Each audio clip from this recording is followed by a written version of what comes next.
All right, so All rise for the court, please.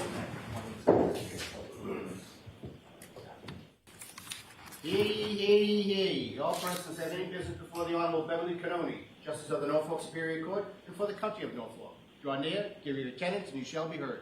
God save the Commonwealth of Massachusetts. This court is now open. You may be seated. good morning again, counsel. Good morning again, Ms. Reed. Good morning, James. So a couple of things. We appreciate your patience this morning. Remember I told you the other day that we're trying to cut back on sidebar conferences. So we took some time now to address issues that we would have otherwise had to do that way. So we do appreciate your patience. And also I really appreciate your patience about and understanding about yesterday. Sometimes during trials things come up that are completely unavoidable, and I tried to cancel you as soon as we could so you wouldn't even have to come to court. So I appreciate that. I do have to ask you those questions. Were you all able to follow my instructions and refrain from discussing this case with anyone since we were last here? Yes. Everyone said yes or nodded affirmatively. Were you also able to follow the instructions and refrain from doing any independent research or investigation on this case? Yes. Everyone said yes or nodded affirmatively. Did anyone happen to see, hear, or read anything about this case since we left here the other day? Everyone said no or shook their head. All right, can we have our next witness, please? May I? Yes.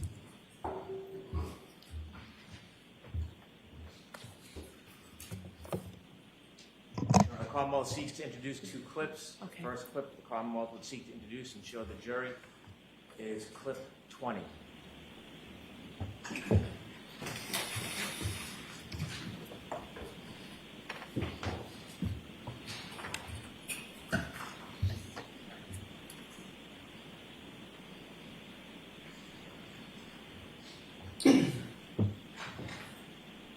There's Amy Wendell here, that you guys have really been going at it. This was sort of had like a last date element to it. Was that going on? That was not going on. John made it clear to me, I'm never breaking up with you. You know, not never that we're in this good or bad, but you're the best person I've ever. The Commonwealth would ask to show clip 19. Okay.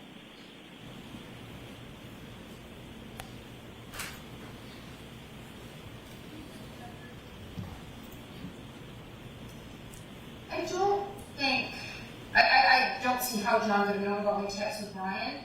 And I'm not sure if he knew he would have reacted very strongly. I think we would have broken up, but I don't think John would have lost it and caused a fight.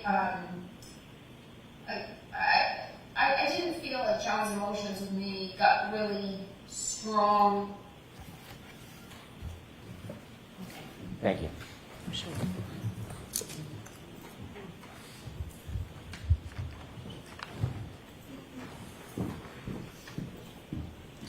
All right, Ms. McLaughlin, who is your next witness? Your Honor, our next witness is a juvenile by the name of Ms.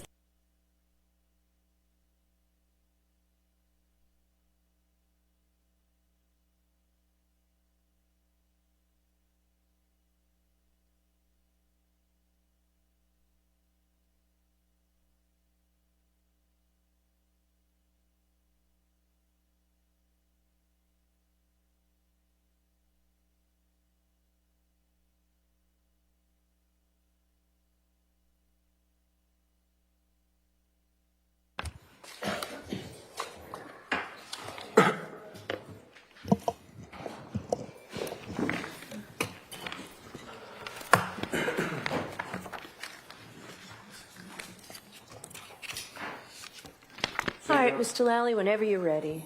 Thank you, Your Honor. Morning, sir. Good morning, sir. Could you please introduce yourself to the jury and spell your last name for the court? My name is Zachary Clark. My last name is spelled C-L-A-R-K. And what do you do for work, sir? I'm a sergeant with the state police, sir. And how long in total have you worked for the Mass State Police? Approximately 7 years. And in what capacity do you currently work? I currently work for the Norfolk District Attorney's Office. In the detective unit, is that correct? That's correct. And how long or when did you begin working with the Norfolk County SPDU? February of 2023. And you're a sergeant currently within the state police, is that correct? That's correct. And when you initially joined the Massachusetts State Police, did you undergo any training? Yes, I did. And can you please describe to the jury, generally speaking, what that training consisted of? Yes. I attended the 83rd RTT, or Recruit Training Troop, with the state police, hosted in New Braintree. It's approximately 6 to 7 months in duration. It included criminal law, criminal procedure, motor vehicle law, defensive tactics, emergency vehicle operations, etc. Now, when you initially joined the state police, where were you assigned? I was originally assigned to the State Police Sturbridge Barracks, or C5. And how long were you at the Sturbridge Barracks at C5? Approximately 2 years.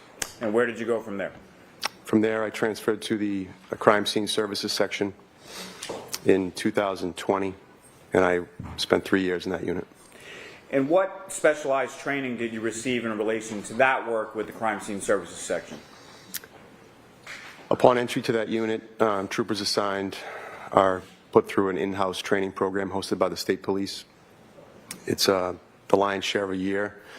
Begins with the history of the study of fingerprints, biology, morphology. It progresses to supervised casework, processing techniques, evidence collection, and culminates in a competency exam for any of the disciplines that the trooper is assigned. Now, when you're working for the Crime Scene Services section, how are assignments made typically within that unit? Typically, troopers work on an on-call schedule. They're given advance notice, and they're on call for 24-hour periods. Most often, if a call is received or a request is made for crime scene services during that call period, the trooper assigned responds. And sort of geographically, as far as the on-call trooper is concerned, how is that sort of divvied up? So I was assigned to the Maynard Laboratory. The Crime Scene Services section is organized by crime labs. Maynard encompasses a large area, upward of 50 cities and towns. Some of the more northern towns would be Lowell and Billerica, and it goes all the way down to Canton and Stoughton. The trooper on call for that 24-hour period covers that entire region. Now, sir, were you working with the State Police Crime Scene Services section on February 1st, 2022? Yes, I was. And where were you requested to go on that date? I was requested to respond to the Canton Police Headquarters. And approximately what time did you arrive at the Canton Police Department? Approximately 9 in the morning. And who did you meet upon your arrival there? I was met by the requesting officer, Michael Proctor. And what was the purpose, or what was described to you initially as the purpose of you responding to that location? The request was made for me to assist in documenting a search warrant that was being executed on a vehicle housed at the police department. And who do you recall being present during your time at the Canton Police Department and during that search warrant execution? Trooper Proctor was present. There was a forensic scientist from the crime lab, Maureen Hartnett. There were various members of the Canton Police Department. There were members of the State Police Crash Reconstruction Section, Trooper Joe Paul, to name one. There were members of the Norfolk SPDU as well. And if you know, in addition to Michael Proctor, how many other members of the Norfolk SPDU were present during the search warrant? I'm aware of at least 3. And what was it that you were asked to document at that location? Namely, it was Karen Reed's vehicle. And where was that vehicle located within the Canton Police Department? It was in the garage bay. Now, can you describe for the jury the process of your documentation or memorialization of that vehicle that morning? Yes. Typically, upon arrival, I would consult with the requesting officer to determine the scope of the search warrant. In that case, it was Michael Proctor. He described that the vehicle was being searched for a variety of things, to include biological evidence, communication devices, alcohol containers, receipts, infotainment center data, etc. He asked me to document the vehicle with digital photographs. I then consulted with the forensic scientist who was present as well to determine the order in which the vehicle would be documented and processed. I began by documenting the vehicle's exterior with photographs prior to any manipulation or movement, and then proceeded to document the interior and its contents. Now, any items that were seized during the execution of that search warrant, how were they photographed prior to being seized? They're photographed in place prior to being moved. Now, what kind of instruments or tools do you use typically while photographing items for crime scene services? The main piece of equipment we would use is a digital camera. We wear protective equipment, namely gloves and a mask typically, often a scale so that the images can be calibrated to true size upon examination later. Sometimes placards or ruler tape we placed on items of interest or items that will be collected. Now, on this occasion, you mentioned Maureen Hartnett from the crime lab was present there as well. That's correct, sir. And what did you observe her doing as far as any sort of documentation with relation to certain things or items or areas of the vehicle? My recollection is that she was chiefly concerned with the exterior of the vehicle, namely the rear right corner, and she was looking for DNA and trace evidence, I believe. And as far as, was there any delineation that you saw her place on the vehicle with respect to certain areas of the vehicle? Yes, she marked various locations on the vehicle with ruler tape. And is that something that you would photograph both prior to and afterward when she would place those stickers or labels on the vehicle? The area would be documented during my overall photographs prior to her placing any placards or ruler tape. And then once those placards are placed, they would be photographed again. Now, in addition to the photographs, what else did you do with respect to the vehicle? I was also asked to process the front right passenger compartment of the vehicle for friction ridge impressions. Now, what is a friction ridge impression? A friction ridge impression is it's a replica or an impression of the friction ridge skin on the hands or the feet. Friction ridge skin is an evolutionary adaptation on human beings that allow for better grasp of objects. What makes it unique and significant to policing is that that friction ridge skin has unique patterns. They're formed through ridges and furrows or hills and valleys, and they're unique to every individual. In the hundreds of years that fingerprints have been studied, no two individuals have ever been determined to have the same fingerprints. Analysts are trained to examine these patterns, more importantly, the individual ridge events, and conduct examinations that can lead to identifications or exclusions. Now, just briefly, can you describe for the jury that process of how you do that? I would document the vehicle with photographs first, and then determine what medium would be used to process the vehicle. In this case, white fingerprint powder was selected.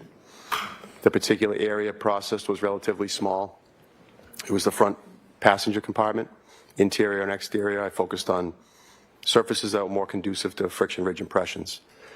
Certain surfaces are far more conducive than others. Typically, non-porous surfaces like glass, polished metal, dash surfaces are better for impressions, are more likely to yield impressions than porous surfaces, which is items like paper or unfinished wood.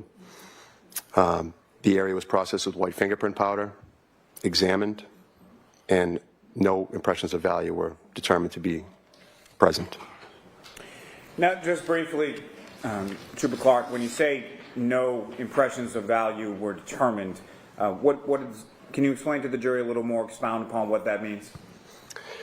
Analysts are trained to determine during the analysis phase if an impression is of value for comparison. What that means is whether or not the impression, if any, has enough quantitative and qualitative detail where it could be compared to a known impression or an exemplar and make a finding. In this case, there were no usable impressions. Now, upon that initial documenting of the vehicle, were you asked to go anywhere else? Yes, I was also requested to respond to 34 Fairview Road in Canton and take overall photographs of a scene. And when you say overall photographs, can you describe to the jury what your understanding of that term is? Overall photographs are essentially just like they sound. They're typically taken from a distance, They're not examination level photographs. They're general area photographs. This particular case, it was an outdoor scene. I was directed where to focus my attention, and I took a series of photographs of that area. Now, did anyone go with you there? Not that I recall. And when you say your area, your attention was directed to certain areas, where was your attention focused? The requesting officer explained that upon my arrival, I would see an area in the front lawn or close to the street at that address where a significant amount of snow had been partially cleared away near a flagpole. He asked that I take overall photographs of that area, given the lighting was preferable, and to focus on the front of the residence, that cleared area, and the street around it. And Trooper Clark, what do you recall in reference to the snow accumulation on the area of the lawn near the flagpole at 34 Fairview Road on that date of February 1st? My recollection is that there was a significant amount of snow present. Snow banks were apparent from what I presume to be plowing. There was an area that did appear to be cleared and heavily trodden by footwear and tires. Still, even in that area, there was a significant amount of snow with certain spots of grass showing. Now, while you were there, sir, did you or anyone else do any sort of excavation of that front lawn area? No. Now, following that, where did you go? I returned to the Canton Police Department. And why did you return to the Canton Police Department at that point? I had finished my assignment with 34 Fairview, and I was asked to return. I believe the forensic scientist was continuing to process the vehicle. At that time, I would re-encounter her and determine if there was any additional photographs required. Now, in addition to the photographs that you took initially at the Canton Police Department, what else did you memorialize with reference to the vehicle that day? They took general photographs of the vehicle, the contents. At one point, a bag was presented to me with evidence by one of the Canton officers. Let me ask it this way, sir. At some point, you mentioned there was a reconstruction trooper who was present at the Canton Police Department, correct? That's correct. And so what, if anything, did you document with respect to that reconstruction trooper outside of the Canton Police Department? Trooper Joe Paul asked while I was there to document a series of brake and acceleration tests with digital video that he was performing with the same vehicle. I was also asked to take photographs and video of the vehicle's backup warning system, which was activated as they performed some tests.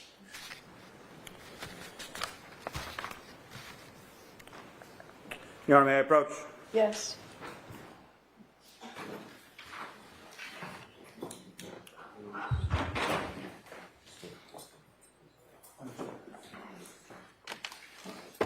Sergeant Clark, showing you a disc. Do you recognize that? Yes, And what do you recognize that to be? this is the crime scene photos. And what's contained on that disc, is that a fair and accurate portrayal of what you observed both inside and outside the Canton Police Department with respect to Ms. Reed's vehicle, as well as the scene at 34 Fairview on February 1st? I presume it is. Your Honor, Commonwealth seek to introduce and admit as the next exhibit. I'm assuming that that's all that's on the disc, and if that's the case, then we have no objection. You've seen it. I haven't seen that particular disc.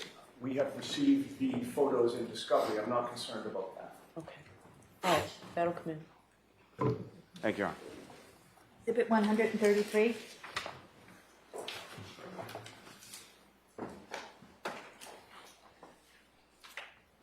Your Honor, may I have one moment? Yes.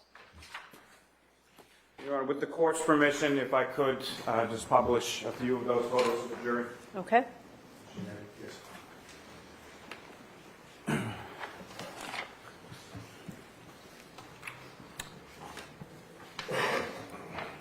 I'm sorry, Your Honor. May I approach the witness just Yes. briefly?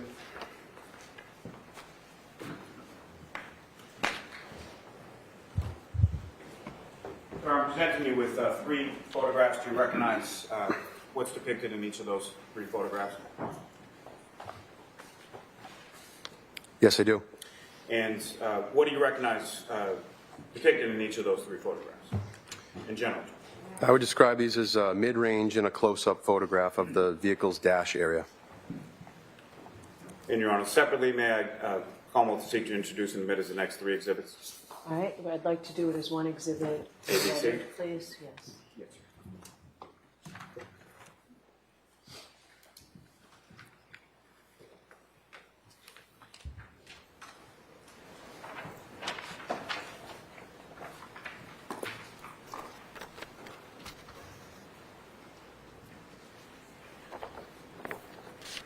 Exhibits 134A through 134C. Thank you.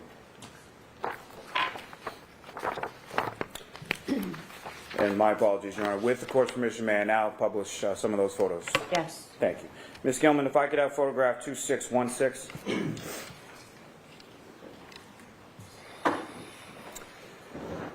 And Ms. Gilman, if I could ask you to zoom in on the steering wheel just above the L for the Lexus sign.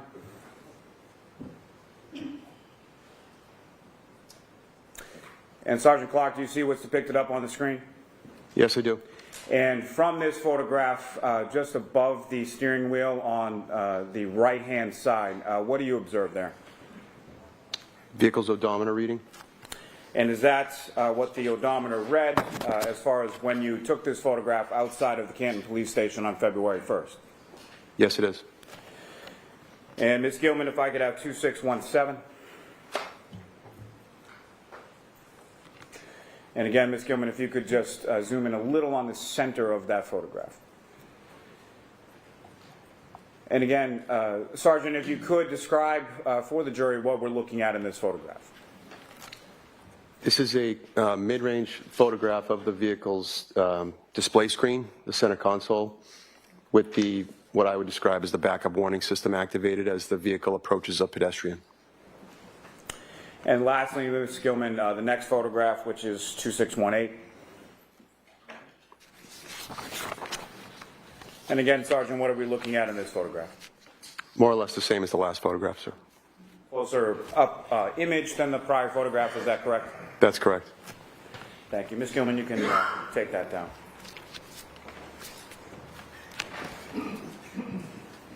Thank you, sir. I have nothing further for this witness, Your Honor.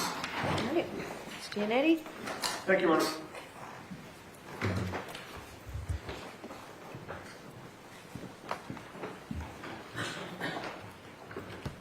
Good morning, Trooper. Good morning, sir. Your earliest involvement in this case was on February 1st of 2022. That's correct.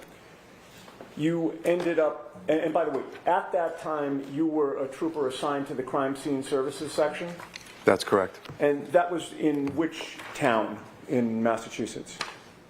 Where I was assigned, sir? Yes, Maynard. Maynard, okay. About a year later, you actually joined the Norfolk CPAC unit or the Norfolk Detectives Unit, correct? That's correct. And when you joined the Norfolk CPAC unit, Lieutenant Brian Tully was the supervisor of that unit, was he not? Yes, he was. You are still with that unit, correct? That's correct. So you've been there for approximately 2 years, a little bit more than 2 years. That's correct. And so you were there when Lieutenant Tully was removed as the supervisor of that unit, correct? That's sustained, and folks should to disregard that. Now, if I could request an instruction. Jurors, pay no attention to that question or answer. That is not properly before you with this witness. Is Lieutenant Tully still the supervisor of that unit? Yes. I'm going to see you at sidebar for just a minute, please.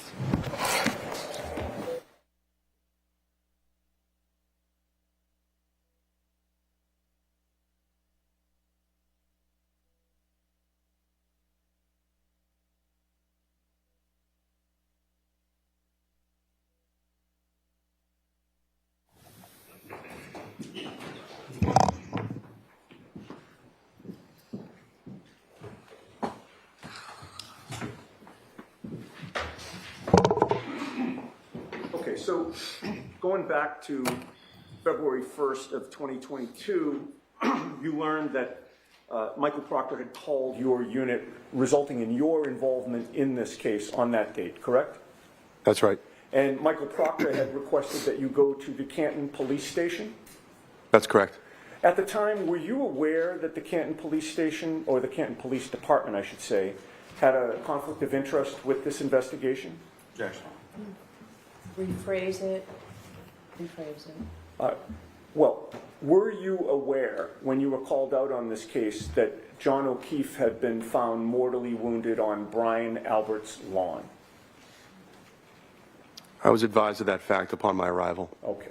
And you were you advised of the fact that Brian Albert's brother was a Canton police detective? I did not know that. All right. Still, it was the Canton Police Station and not a state police barracks where Michael Proctor instructed you to go, correct? That's right. Was he there before you, or did you arrive there before him? He was there before me. When you got there, where did you see Michael Proctor within the Canton Police Department? Inside the garage bay. And is that also called a sally port? Yes. And when you got there, was Michael Proctor the one to direct you to the Lexus SUV? Yes. And when you got there on February 1st, that was the first time that you laid eyes on that vehicle, correct? Yes, it is.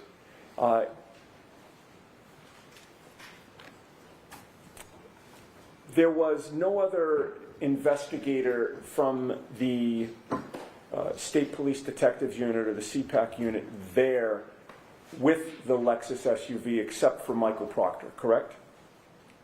There were other investigators from the Norfolk District Attorney's Office present that morning. In any case, you had no personal knowledge prior to your arrival of how long Michael Proctor had been with that SUV before you got there, correct? That's right. You have no personal knowledge about whether anyone was monitoring Michael Proctor while he was near the vehicle before you got there. That's correct. And before you got there, you had no idea how much access Michael Proctor had to that vehicle, right? Correct. Your assignment was to take photographs and to process the passenger's compartment in particular for fingerprints. Correct. And you did that. Yes, I did. Bless you. About a year and a half after that, on July 18th of 2023, you participated in this investigation again, did you not? Yes, I did. And that was because, in part, you had now joined the Norfolk CPAC unit, correct? Correct. And you participated in an interview of Colin Albert at the Norfolk DA's office, right? That's right. You knew at the time that Colin Albert was the nephew of the homeowner, Brian Albert? Objection. I'll allow that. Did you know that at the time? Could you rephrase the question? Sure. At the time that you were called in for this interview and told that you would be participating in an interview of Colin Albert, you knew that he was Brian Albert's nephew, correct? I was advised that prior to the interview, yes. You conducted that interview along with Michael Proctor, correct? Correct. At the time, Michael Proctor was a state trooper in that unit, correct? Yes, he was. And you knew he was also the lead investigator on the case, correct? He was the case officer, yes.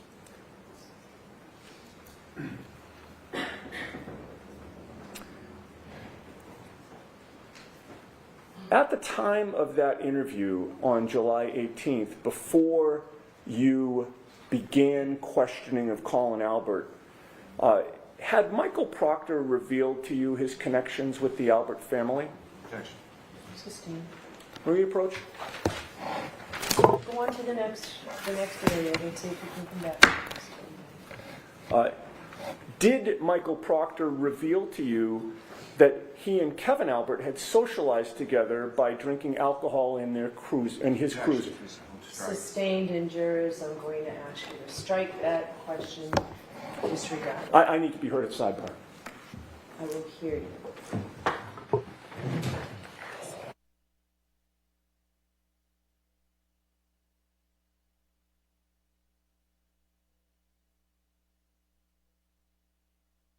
A good time to take our morning recess. We'll see you in about 20 minutes. And Sandra, you can just follow up.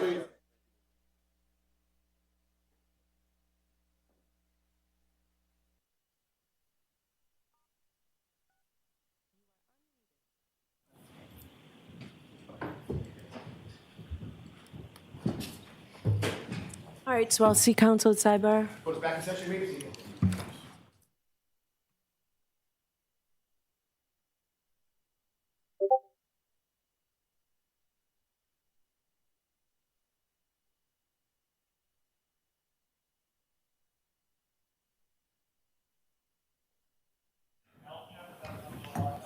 Counsel, Rise to the jury. Exhibit II for ID. Thank you.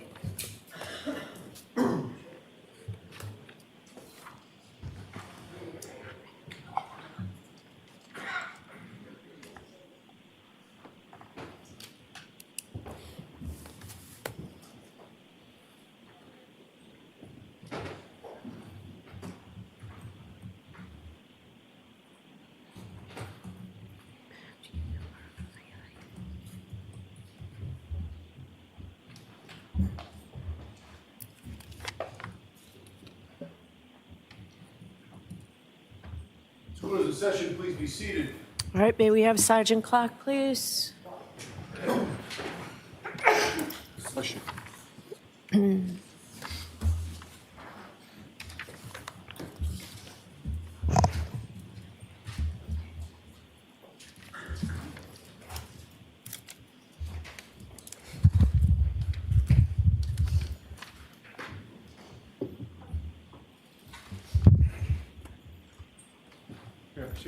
Yes.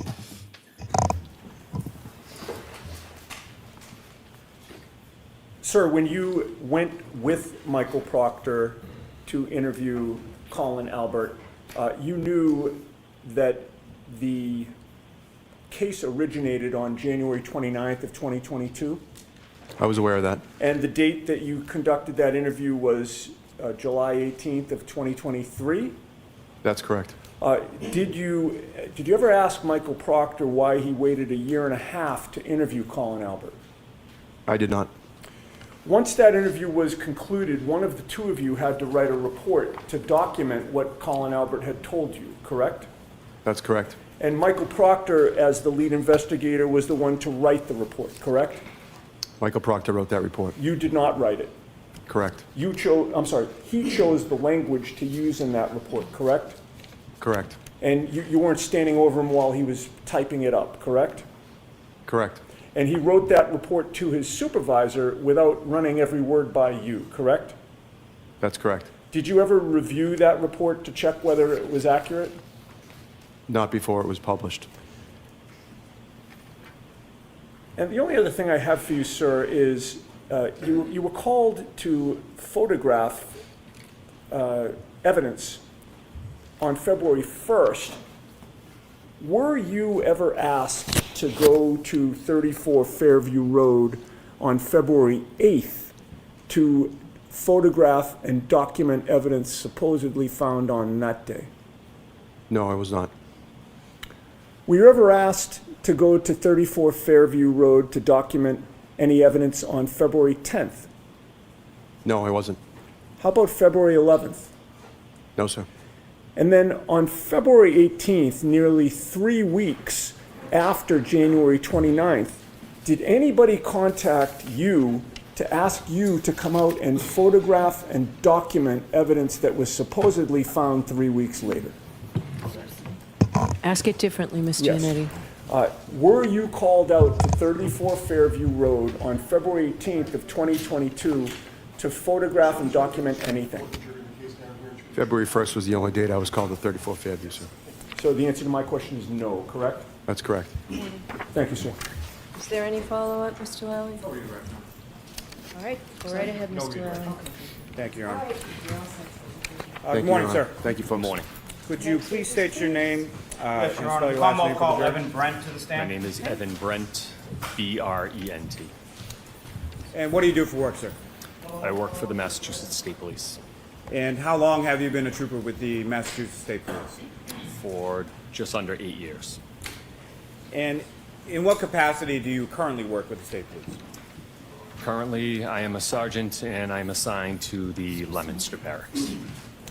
Now, going back to when you initially joined the State Police, did you undergo any training? Yes, I did.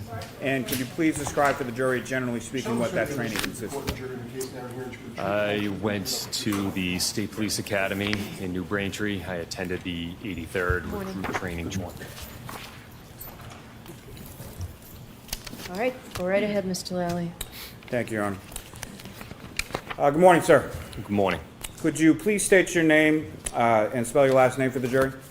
My name is Evan Brent, B-R-E-N-T. And what do you do for work, sir? I work for the Massachusetts State Police And how long have you been a trooper with the Massachusetts State Police? for just under 8 years. And in what capacity do you currently work with the State Police? Currently, I am a sergeant and I'm assigned to the Leominster Barracks. Now, going back to when you initially joined the State Police, did you undergo any training? Yes, I did.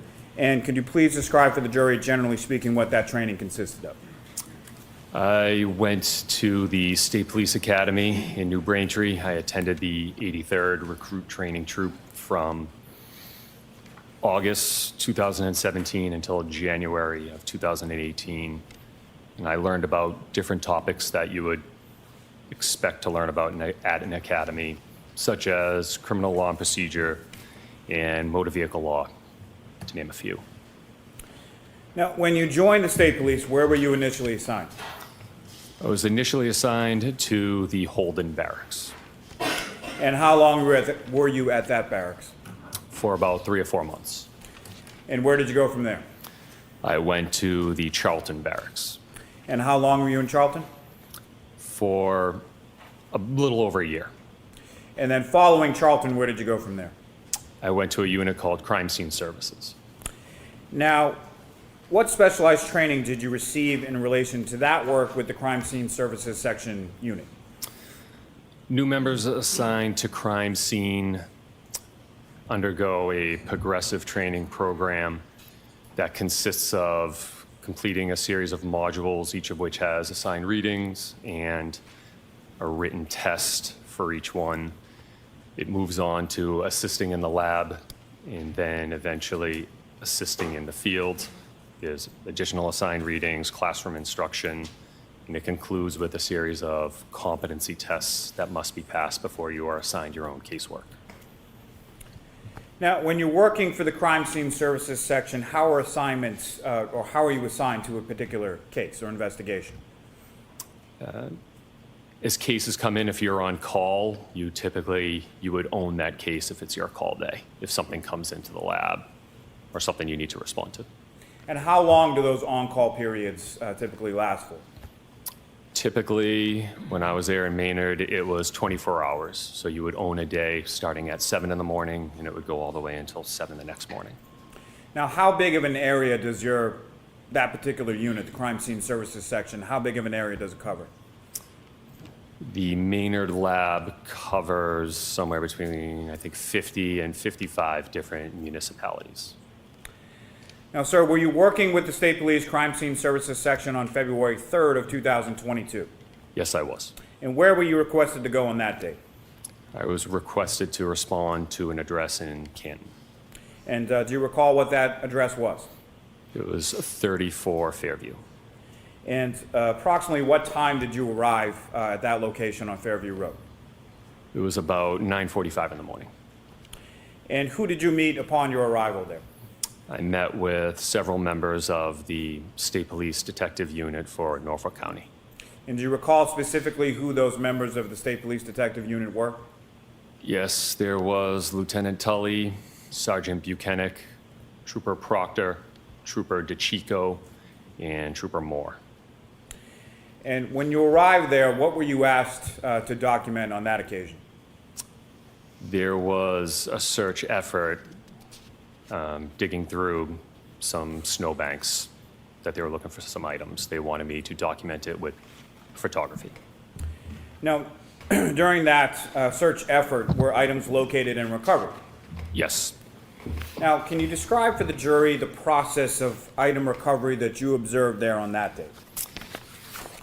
So once an item was excavated, I would be alerted. I would come over, I would document the item in its place, and then one of the detectives would use a gloved hand, and that item would be bagged and documented on the bag.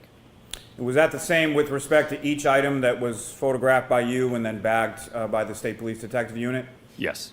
Now, if I could just ask you, if you could expound a little, when you say excavated, what do you mean by that? What did you see being done that day?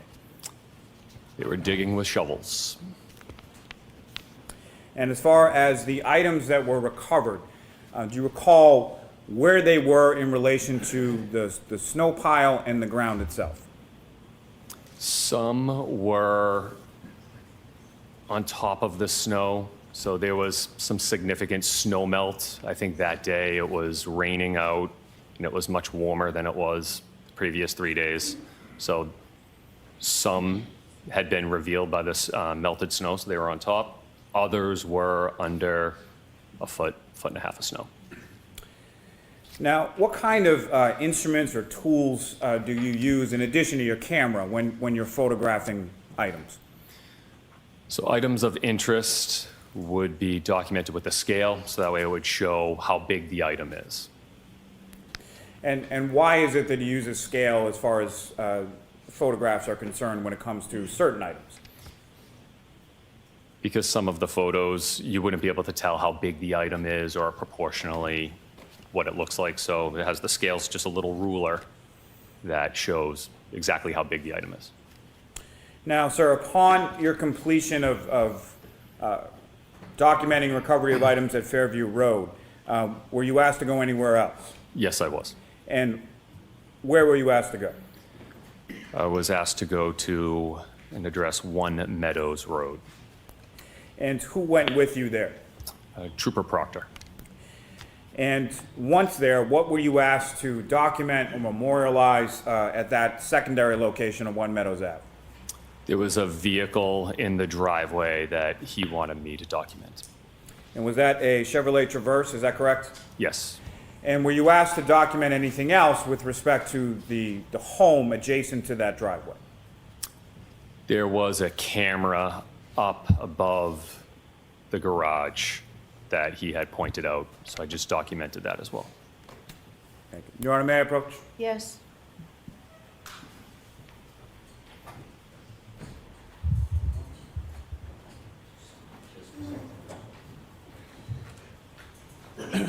You're showing you a disc. Do you recognize that? Yes. What do you recognize that to be? It's a disc of crime scene photos.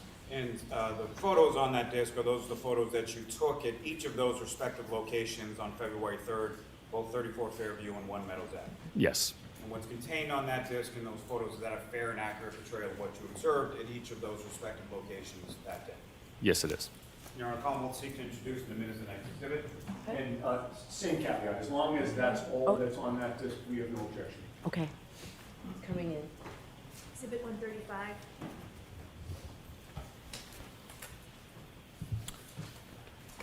And Your Honor, may I approach the witness again? Yes.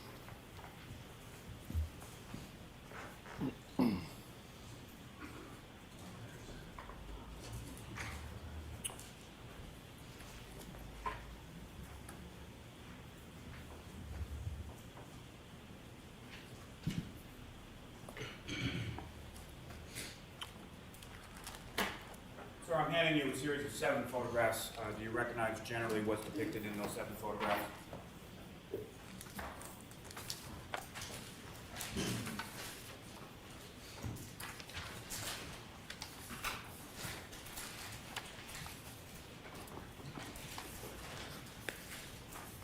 Yes. And in the first 5 of those photographs, is that essentially taking photographs as you walk around the Chevrolet Traverse in the driveway that day? Yes, that is correct. And the last 2 were of the garage doors at 1 Meadows Ave, is that correct? Yes, sir. Your Honor, the Commonwealth will seek to introduce in the minutes the next exhibits. No objection.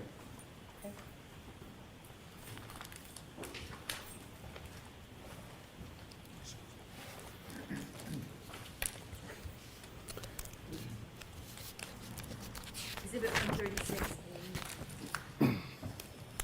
And Your Honor, with the court's permission, may I publish those photographs in relatively short fashion with the jury? Sure. Ms. Gilman, if I could have photograph 7749.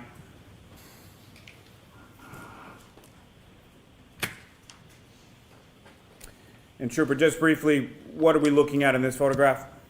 The front entrance to that address, One Meadows. Ms. Gilman, 7752. And Trooper, same question, what are we looking at here? That was the vehicle in question. And if you could, Trooper, just describe sort of perspective-wise what portion of the vehicle we're looking at in this photograph. So we are looking at an angle view of a Chevy Traverse, the back of the vehicle, and part of the driver's side. And Ms. Gilman, 7758. And what part of the vehicle does this depict, Trooper? The rear of the vehicle. And Ms. Gilman, 7759. And again, Trooper, what portion of the vehicle in this photograph? There's going to be an angle view of the rear of the vehicle and the passenger side. And Ms. Gilman, 7769. And again, Trooper, what portion of the vehicle in this photograph? This is the front of the vehicle. And Ms. Gilman, 7771. Again, Trooper, what are we looking at in this photograph? And an angle view of the front of the vehicle and the driver's side. And Ms. Gilman, if I could have 7777.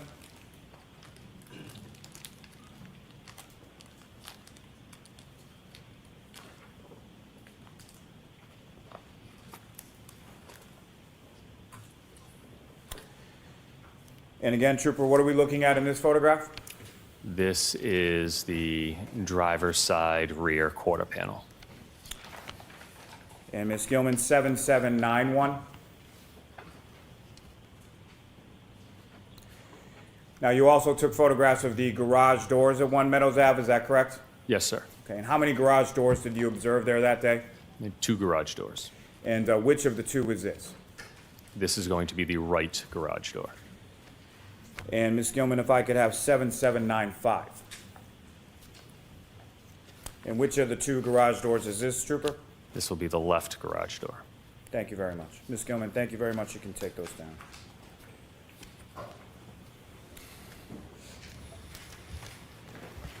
Now, Trooper Brent, from your observations of those photographs and your observations personally, visually on scene February 3rd at One Meadows Ave, what damage did you observe to the garage doors at that residence? I did not observe any damage to them. And again, both from your view of those photographs and your in-person visual observations of the Chevy Traverse from all angles on that date of February 3rd, what damage did you observe to that Chevy Traverse? I observed no visible damage. Thank you, sir. No further questions, Your Honor. All right, any questions, Mr. Yannetti? Yes, Your Honor, thank you.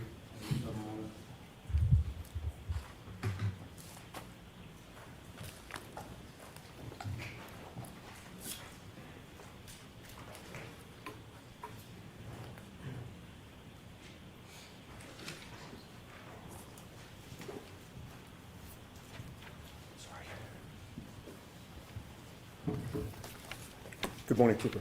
Morning, sir.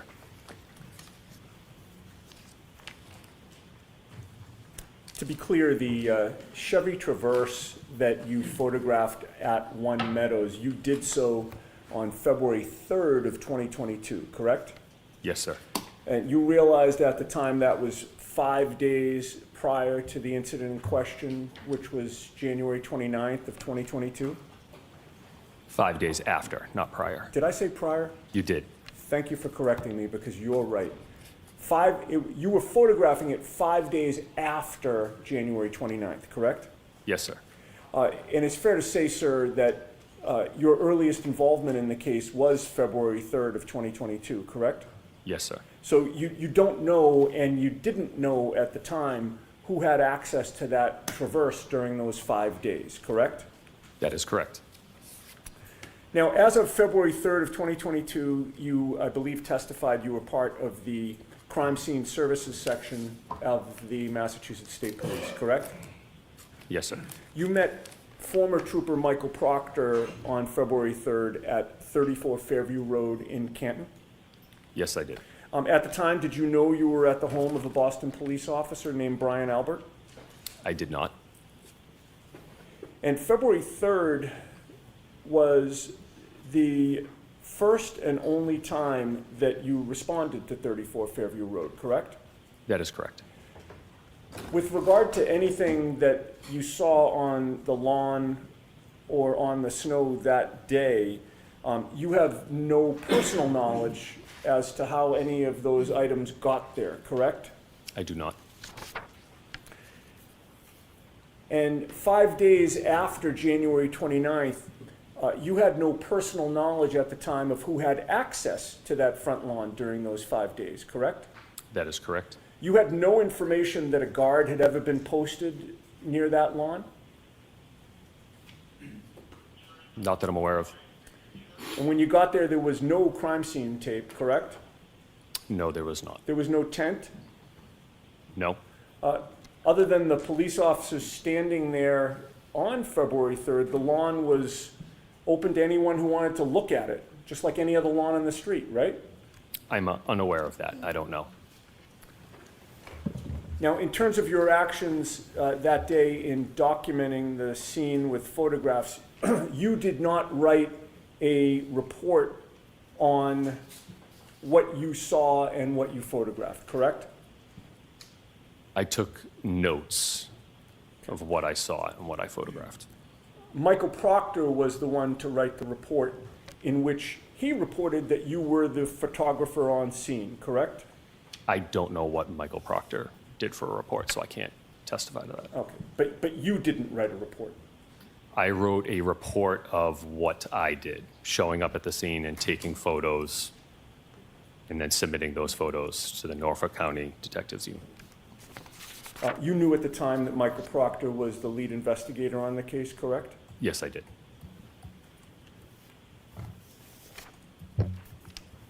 And with regard to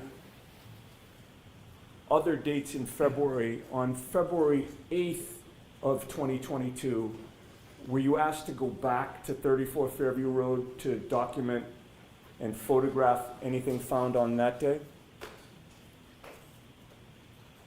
I do not believe so, no. What about February 10th? No. February 11th? Again, my only involvement was on February 3rd. So that means that on February 18th, nearly 3 weeks after January 29th, you were not asked to go back to 34 Fairview to document or photograph anything on the lawn that day, correct? Correct. I have nothing further, sir. Thank you. Any questions, Mr. Lally? Very briefly.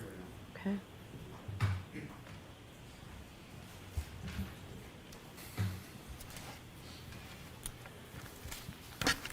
Just for clarity, Trooper Brent, you did write a report in relation to your response documentation on February 3rd, 2022, correct? That is correct. And you mentioned that you also took notes, is that correct?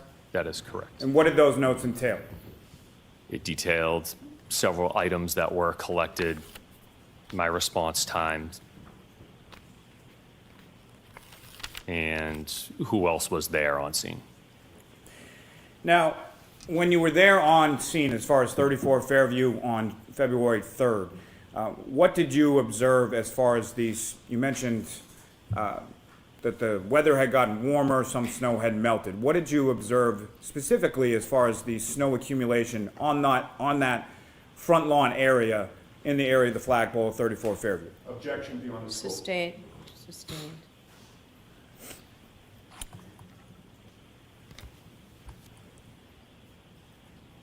As far as these items, again, when they were recovered, several of these items were under how much snow? I would estimate about, there was one particular item that was about a foot and a half under the snow. Nothing further. Nothing on that. All right. All right, Trooper, you are all set, sir. Thank you. Who is the Commonwealth's next witness? Your Honor, the Commonwealth called Brian Gallerani to the stand. Okay.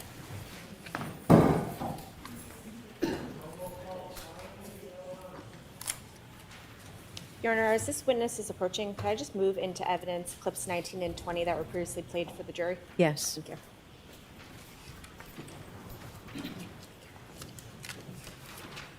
Exhibit 137. Thank you.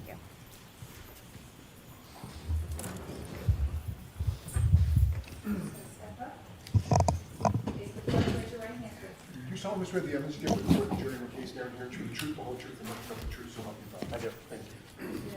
Good afternoon. All right, Mr. Lally, whenever you're ready. Thank you, Your Honor. Good afternoon, sir. Good afternoon.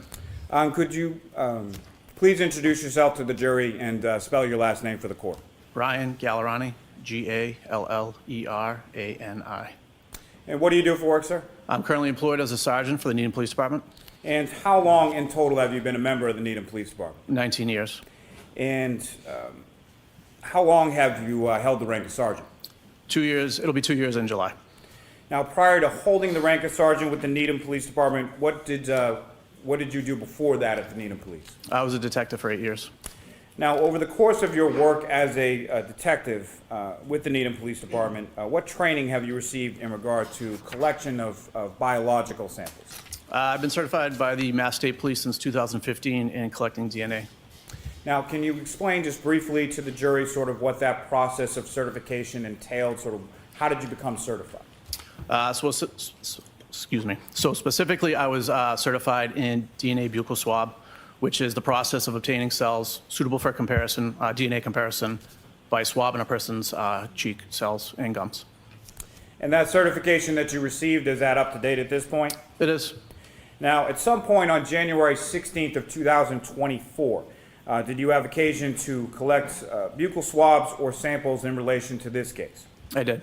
And before I get to that, just briefly, as far as with your work as a Needham Police detective and or sergeant, you had no involvement with any investigation either by the Canton Police or the State Police in relation to any incident in the town of Canton, correct? Correct.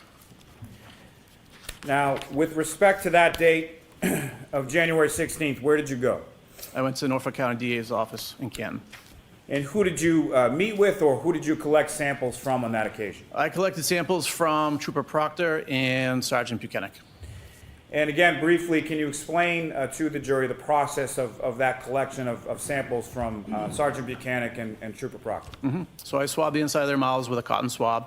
I let it air dry, put it in the kit, sealed it, and photographed it.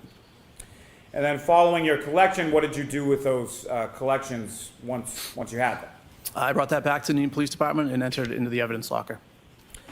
And as far as that collection process that you were describing, did you do that in conformity with the training and the certification that you referenced earlier? I did. Now, with reference to those items, at some point were you informed that those items were to be transferred or transported to a Bodie Technology Lab in Lorton, Virginia? Yes. And were there any specific instructions as far as shipping that you received from the lab in reference to those items? There were. And did you comply with those instructions as far as how those items were shipped from the Needham Police Department to the Bodie Lab in Virginia? Yes.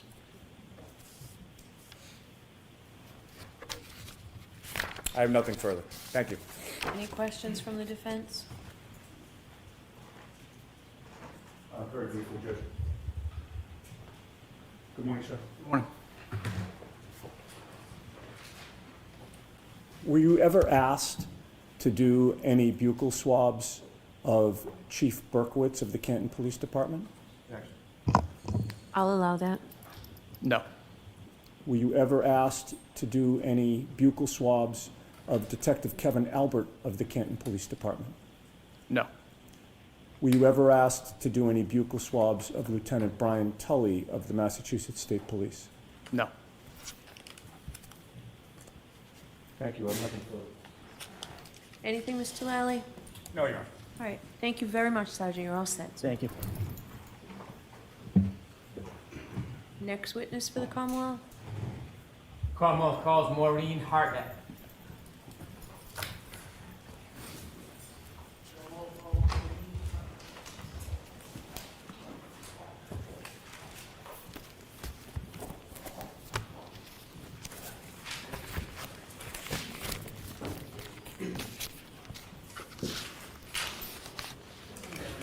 Follow me, ma'am.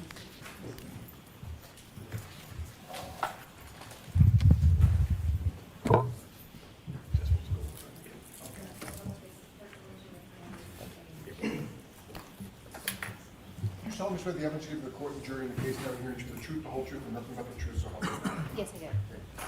Good afternoon. Good afternoon. You can sit or stand wherever you're comfortable. Just please keep your voice up, okay? Yes. Whenever you're ready, Mr. Brennan. Thank you, Your Honor. Good afternoon. Good afternoon. Could you please introduce yourself to the jury and offer the spelling of your last name? My name is Maureen Hartnett, Hartnett. Could you tell us where you presently work? I work at the Massachusetts State Police Crime Laboratory. Before you began working at the Massachusetts State Police Crime Laboratory, did you receive any education, any further schooling after high school? Yes, I did. Could you share that with us? I have a bachelor's degree in biology from Bridgewater State University and a master's degree in forensic science from the University of New Haven. After you graduated with your master's, did you begin working at the crime laboratory or did you work somewhere else before? I began working at the Massachusetts State Police Crime Laboratory. How long have you worked at the Massachusetts State Police Crime Laboratory for? I've worked there in total approximately 9 years. Can you give us a basic understanding of how the crime laboratory you work at is broken down, the different departments and what you do? There are various units within the laboratory. There is the criminalistics unit, which is the unit I work for, the DNA unit, the Office of Alcohol Testing, the Arson and Trace unit, and each of those units is comprised of civilian workers, and there's also portions of the laboratory that are made up of sworn or troopers that work for Crime Scene Services section as well as the Firearms Identification section. Would you consider your role a civilian worker or are you a Massachusetts State Police trooper? I'm a civilian worker. You mentioned that one of the departments that you work in is the criminalist unit. The criminalistics unit. Could you give us a little more detail about what the unit does? In the criminalistics unit, we examine items of evidence for the possible presence of biological fluids. We conduct trace identification, damage analysis, as well as gunshot residue collections on evidence. Do different employees do different things in that unit, or do all the employees, are they trained to conduct all of those different type of testing? There are specific types of analysis that only certain members of the unit will conduct based on the fact that those types of analysis are not requested very often. Is the unit broken down by level of experience? Are there different roles within the unit based on experience? Yes, there are. Could you explain that, how it's broken down, the structure of it for us? Generally, a training analyst will be a forensic scientist 1, which means they're in training and they're not performing any type of independent casework. Once an analyst is authorized to perform independent casework, they are then a forensic scientist 2, and that above them would be their supervisors, which are forensic scientists 3, and that is specific to the unit. And then as the chain of command goes up, there are additional levels as well. Do you have a particular level that you've achieved? Currently, I'm a forensic scientist 2 in the criminalistics unit and crime scene response unit. In addition to your education and your master's degree, do you receive any specific training when you enter the unit? Yes, every analyst will receive generally the same training when they enter the unit. It is written in our protocol, so it is standardized, and that is completed once they enter the unit. It takes approximately 9 to 12 months to complete that training. Is there any ongoing training involved when you work in the criminals unit? Yes, as a part of our accreditation, we also receive ongoing education yearly. You mentioned accreditation. Can you briefly tell the jury what that means as it relates to the unit in the lab? Accreditation is a voluntary quality assurance program that the laboratory is a part of. And basically their role is to ensure that our protocols, our procedures, our equipment, and our personnel are held to a certain level based in the scientific community. In your role, do you do all of your testing at the office or in the lab? As part of the crime scene response unit, I will respond to crime scenes and I will perform some testing and collection at crime scenes as well. How long have you been involved in the crime scene response unit? I've been involved with the crime scene response unit the same amount of time I've been in the criminalistics unit, which is approximately a total of 9 years. As part of crime scene response, do you actively go to an ongoing developing scene, or do you arrive somewhere after the event? It depends on the circumstances. Oftentimes, we are called out to a scene directly after an incident takes place. There are times when we also will examine additional items or additional scenes after the fact. How many scenes have you responded to as far as crime scene response where you were the person who was in charge? I would say approximately 300. When you are asked to or assigned to go to a scene, a crime scene, whether it's active or whether it's later in time, do you make an assessment when you get there, or is there a plan developed before you leave your office and get to the scene? I'm sorry, can you be more specific? Sure. How do you decide what you're going to do before you get there? Generally, when I arrive on scene, I get a brief description of what they think may have occurred. Of course.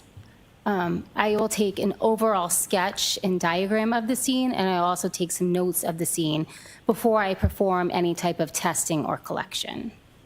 When you arrive at a scene and you start engaging in an analysis and determine whether you want to do testing, are you allowed to use your own independent judgment? Yes, I use my training and experience to determine what items I would like to test and what items I would like to collect. Is there ever any input by whatever law enforcement team or officer is at the response scene? Yes, there is. You mentioned that you've been to a number of crime scene responses. I want to ask you specifically about a response on February 2nd, 2022. Do you remember that? May I check the date on that? With the court's permission, please. Yes, you can. Thank you.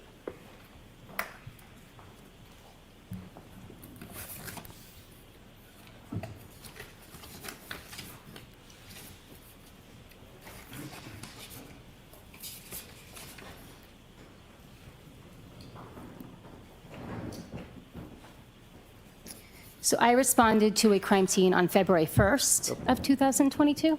My apologies. Where did you go on February 1st, 2022? I was dispatched to the Canton Police Station in their garage area. When you went to the Canton Police Department, did anybody else from your lab go with you? There was a crime scene services trooper that also responded at the same time, but there was no additional crime scene responder from my unit that responded. Did you arrive at the Canton Police Department? Yes, I did. Is there a garage that you were directed to? Yes, I was. When you arrived at the garage, which sometimes may be referred to as a Sallyport area, were there any other people there when you arrived? There were Massachusetts State Police troopers as well as some Canton police officers. Did you know who they were? I did know who the Massachusetts State Police trooper was, yes. Okay. Was Michael Proctor there? Yes, he was. Was Trooper Dunn there? Yes, he was. Was Trooper Clark there? Yes. You mentioned Canton Police Department officers. Do you know Lieutenant Gallagher? Yes, I did have an interaction with Lieutenant Gallagher as well. When you got there, did you have a chance to look at an item? Yes. Tell us what your focus was on. What type of item? I was asked to examine a black Lexus SUV. And was there a black Lexus SUV? Yes. As you were observing and making, analyzing the item, did you see whether anybody was taking photographs? Yes. When there's a person taking photographs, do you ever have any input or direct them, or do they do that totally independent of you? After they're done doing what they're required to do, I will ask them to take specific photographs because I do not perform that function at a crime scene. When you first arrived, did you have a chance to walk around the vehicle? Yes, I did. Did you observe the vehicle from standing behind it, looking at the back of it? Yes, I did. May I approach, Your Honor? Thank you. Yes.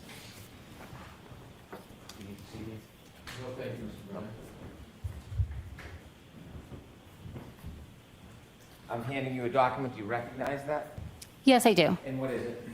This is the rear of the black Lexus SUV. Does that photograph, does it appear to be substantially accurate to what you saw that day? Yes, it is. Is it a fair and accurate depiction of what you saw? Yes. May I approach again? Yes. I would move this into evidence, please. Okay. No objection, Your Honor. Exhibit 138.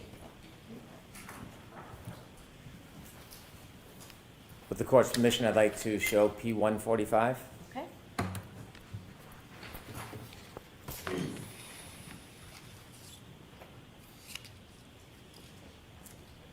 Ms. Hartnett, is that what you saw when you arrived?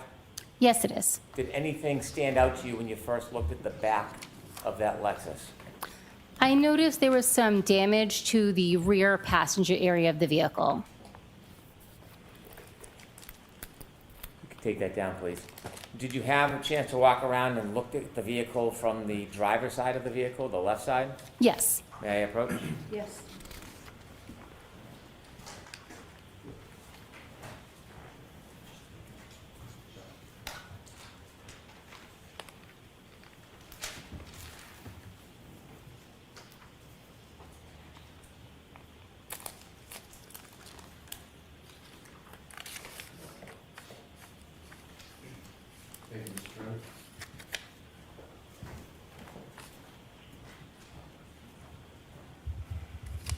And I'm showing you a photograph. Do you recognize what's in that photograph? Yes. What is it? This is the driver's side of the Lexus. Did the Lexus appear to you the same as it does in that photograph? Yes. Is that a fair and accurate depiction? Yes. Your Honor, I move this into evidence, please. No objection, Your Honor. Okay, thank you. Exhibit 139. With the court's permission, I'd ask to show the jury P144. Okay. Could you describe what you saw, ma'am? Yes, so this is the driver's side of the black Lexus. Thank you. You can take that down. Did you get a closer look from the right side of the Lexus to pay detail or attention to what you described from the back view that stood out to you? Are you referring to the damaged area? I am. Yes, so I did take notes of that area and as well as had additional photographs taken of that area. May I approach, Your Honor? Yes.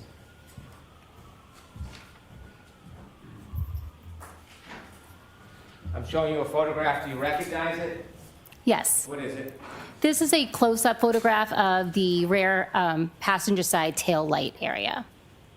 Does that photo depict what you saw that day? Yes, it does. Is it a fair and accurate depiction? Yes. With the court's permission, I'd like to use that as an exhibit. No objection, Your Honor. Okay. Thank you. Exhibit 140. May I show it to the jury, Your Honor? Yes. P161, please.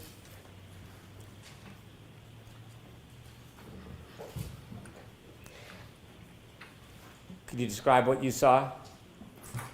Yes, that is the rear passenger tail light of the vehicle. Is that how it appeared when you first walked in that day? Yes, it is. You can take that down. Thank you.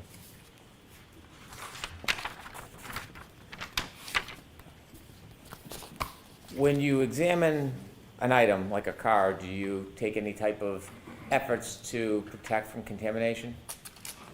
Yes. What do you do? Before processing or touching any item of evidence, I'll put on gloves. I use disposable instruments whenever possible, or if I need to use reusable instruments, I will spray them with a 10% bleach solution prior to use. I also change gloves often while I'm examining a vehicle and keep my notes and my pens that I'm writing my notes with. I don't put on gloves when I touch those, and then when I go back to examining the vehicle, I will then re-put on gloves to protect the evidence. If you see something of note, something that stands out to you, do you have any way of marking the item? Yes, I take diagrams at the scene and note on my diagrams anything of note. And as I had said, if there's anything that I also want close-up photographs, then I will request the crime scene services trooper who's assigned to crime scene to take those photographs. Do you ever put any type of markers on the item itself? Yes, generally I will mark the items with either a letter or a number so that I'm able to refer back to them both in my notes and I'm able to refer to them when I look at the photos. When you mark different items or observations that you make, do you give a specific number to each item for to memorialize it? Yes, I either use a lettering system or a numbering system. And how do you memorialize it? Do you put it in writing? Yes. What do you do? On my diagram, I will refer to something, for example, as letter A, and then I'll also mark that item using a marker on the item of evidence with the same letter so that I can connect and associate the photograph with my notes and anything that I collect as well. In addition to the broken taillight that we just looked at, did you make observation of any other things? And I'm just asking generally, not asking you to specify. Yes, Were there other things that stood out to you? yes, Did you take any swabs, to see if there was any biological evidence? yes, I did. Where did you take swabs from as far as trace for blood? I screened for blood on various areas of the undercarriage of the vehicle. And what was the results? Those were negative. What does negative mean? It means that there was no blood present in that area, or if there was, it was below the level of detection of our test. Did you make any observations where you saw items or marks of interest? Yes. I want to ask you about any observations you made of the back bumper. Was there anything significant that you saw relative to the back bumper of that vehicle? Yes. And share with us what you saw. There were scratches on the bumper as well as apparent pieces of glass on the bumper. When you saw what you believed to be pieces of glass on the back bumper, what is the process you follow? I gave those an identifying letter. I noted those items in my diagram, and then I eventually collected those items. How do you collect them? I would have used either disposable tweezers or tweezers that were cleaned with a 10% bleach solution. After you collect the items, for example, glass on the back bumper, what do you do with that? In that moment or later on? Take us through from the moment you have it till the end. So I would put those pieces of glass into a glassine envelope, which are then packaged in a larger manila envelope. They are sealed and dated and initialed with my dates and initials. Eventually, when I return to the lab, those pieces are given an item number and then secured in our cold room. Is each piece of evidence given a separate item number? Yes. As far as the entire case, your entire response, not the separate pieces of evidence you may find, is it assigned a particular number or a case number?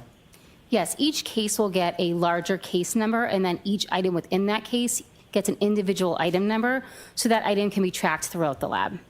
Do you remember from your memory what the case number of this investigation as far as your response was? Yes. Could you share that with us? The case number assigned to this in the laboratory information system was 22-2184. I want to go back to the glass in the bumper. May I approach, Your Honor? Yes.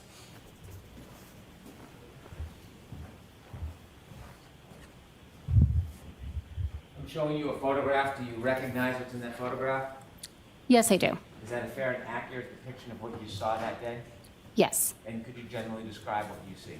This is a close-up photograph of the apparent glass on the bumper of the vehicle. Can we listen to evidence, please? No objection, Your Honor. Thank you. Exhibit 141.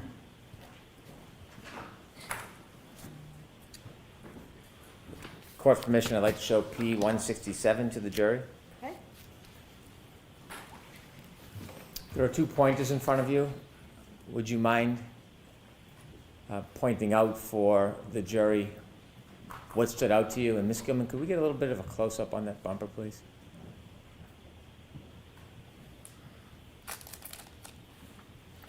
So I can see one of the, it's a little difficult to see, but I do see one of the larger pieces of apparent glass right here. Would it be better if I use this one? Could you? Do you mind? So this piece here is a larger apparent piece of glass. I think that was the largest one that I saw. And those two white stickers, could you tell us what those are? This sticker, this sticker here is marking where the apparent pieces of glass are. Is there another sticker above, or is that just I'm a not different sure, if you could close up, I'm not sure what that is. Yes, so that is another sticker, and next to that sticker are additional pieces of glass. Those items to the right of that picture, are those pieces of glass? Yes, I would say that's an apparent piece of glass here, and this one. And could we just go down to the bottom part again, please?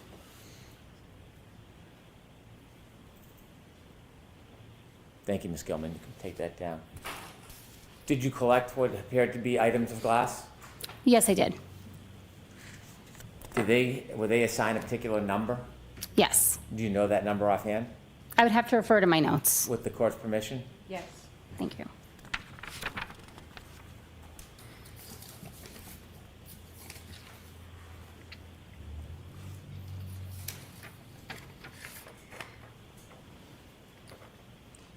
Please. Those items were given the item number 3-3.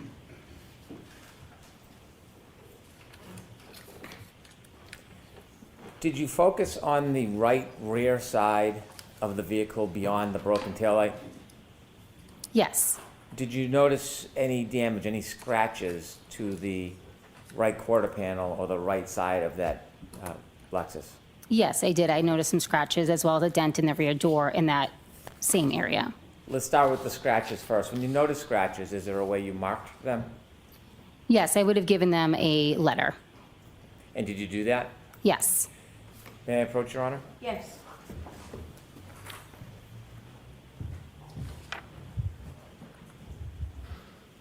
Showing you a photograph. Do you recognize that photograph? Yes, I do. Do you recognize what's in that photograph? Yes. What does it depict? It is a close-up photograph of one of the scratches on the right rear area of the vehicle. Is that a fair and accurate representation of what you saw that day? Yes. All right, move this into evidence, please. No objection, Your Honor. All right.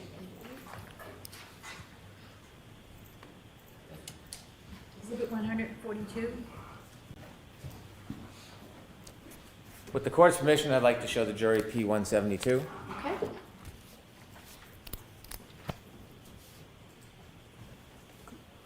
Could we close up just a little more, Ms. Gilman? Thank you. Starting at the bottom, what is that, ma'am? That is a close-up of the scratches that I noted in that area. And could you zoom out again, please, Ms. Gilman? Is that on the back bumper or the right quarter panel? I believe it's on the right bumper. It's a little difficult to make out in that photo. Could you zoom in again and move up just a little higher, Ms. Gilman? Thank you. You have another sticker on the top? Yes, I do. Do you know what that is? Yes, I do. What is that? That is an apparent hair that I noted in that area. So that doesn't designate a scratch, that's something entirely separate and different. That's something different, correct? We'll get to that later. I just want to point out that it's not a scratch. Now, you mentioned that you saw a scratch. Was it a singular scratch or a number of scratches? Could you zoom in, please, Ms. Gilman? It was a couple of scratches. Is there a number you designate if it's not a physical item, if it's something like a scratch, or the designations just for actual physical items? I use the designation for both observations as well as physical items. Would there be a number for the scratches? Yes, well, there's a letter, yes. Do you know what that letter is? Yes, I believe it's D. D. Okay, thank you. Take that down, please, Ms. Gilman. May I approach, Your Honor? Yes.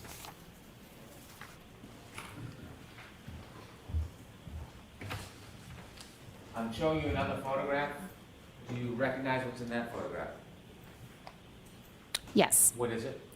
That is damage that I noted on the rear trunk door of the vehicle. Is that a fair and accurate depiction of what you saw? Yes. When you say damage, what type of damage did you notice? There was some scratches as well as a dent. I'd like to move this into evidence. No objection, Your Honor. Okay. Thank you. Exhibit 143.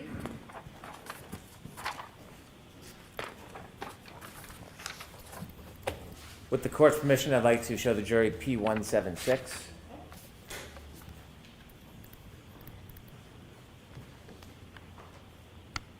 Could we zoom in just a little bit more, please?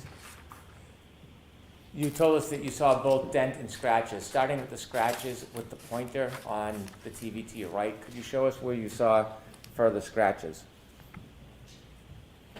So the scratches are up above, and then down here there's chipped paint and a dent. And where is the dent in relation to the scratches? Just below it. Could we zoom in a little more if we could, Ms. Gilman, please? Can you see in this photograph the dent that you saw? Yes, I was referring to this area here as a dent in my observations. Thank you. You can take that down, please.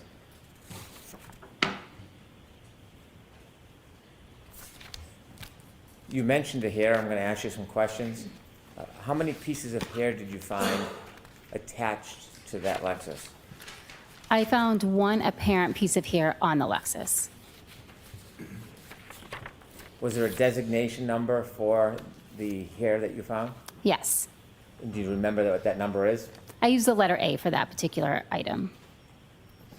Did you say letter A, ma'am? Yes, correct. May I approach, Your Honor? Yes.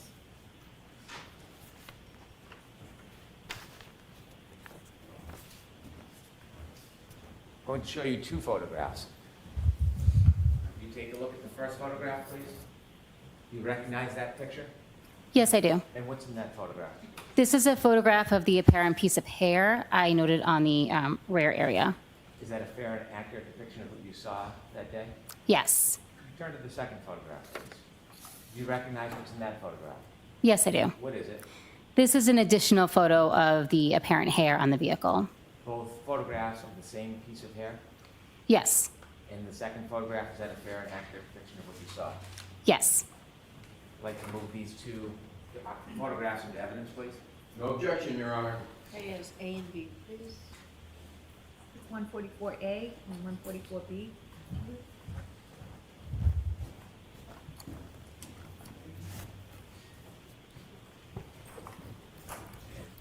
With the court's permission, I'd like to show P-173 to the jury.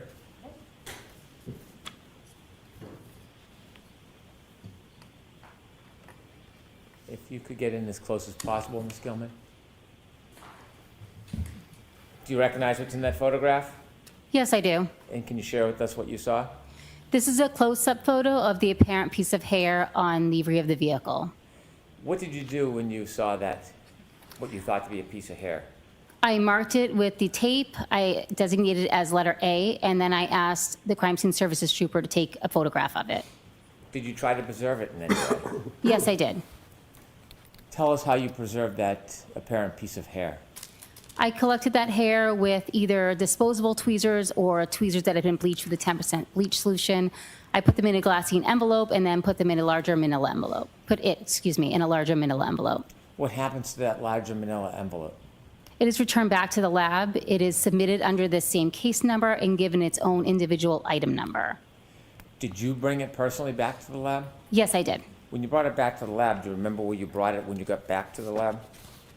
After it was entered into the computer system, I then sealed it, I initialed and dated it, and then I would transfer it to the crime scene response holding area in our cold storage room. When you pass it along, is it to protect it in evidence, or is it for a purpose of further testing? At that point, it's just to store it in evidence, and then it will make its way into whatever unit needs the piece of evidence first. And you did all that with that piece of evidence? Yes, I did. I'd like to show the second photograph that you identified. I believe it's P-165. I'd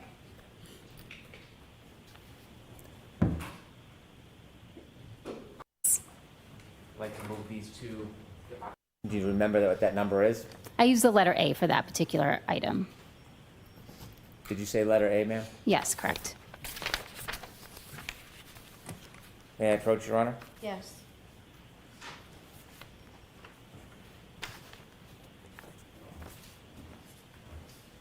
I'm going to show you two photographs. You take a look at the first photograph, please. You recognize that picture? Yes, I do. And what's in that photograph? This is a photograph of the apparent piece of hair I noted on the rear area.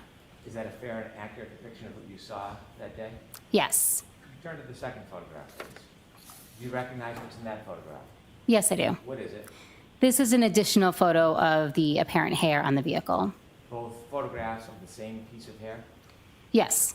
And the second photograph, is that a fair and accurate depiction of what you saw? Yes.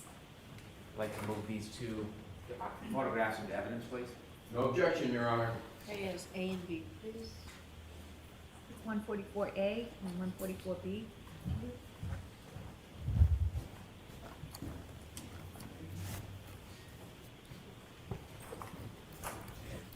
With the court's permission, I'd like to show P-173 to the jury.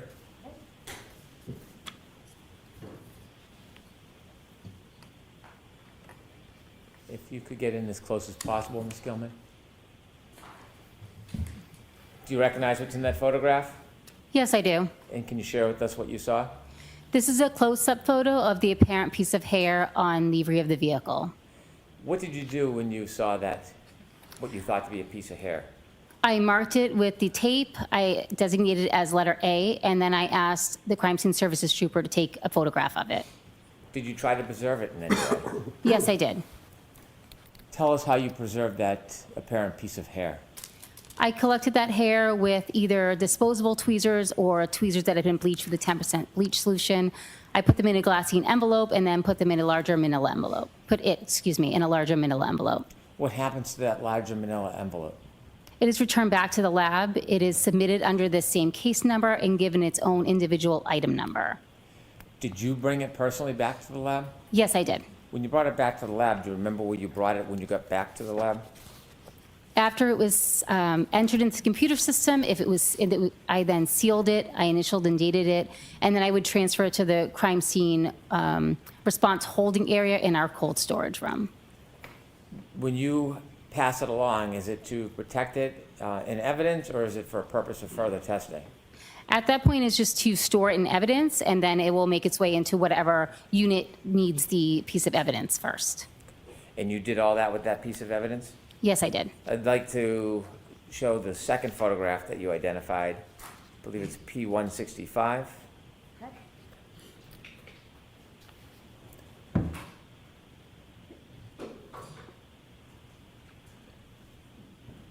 Do you recognize that photo? Yes, I do. Okay, what do you recognize that to be? That's an additional photo of the apparent piece of hair on the rear of the vehicle. In the two different photos, are they taken from the exact same angle? I believe they're taken from slightly different angles. And the hair is, could you point that out with the pointer to the hair that you found? Yes. This hair is the apparent hair. Thank you. You can take that down, please.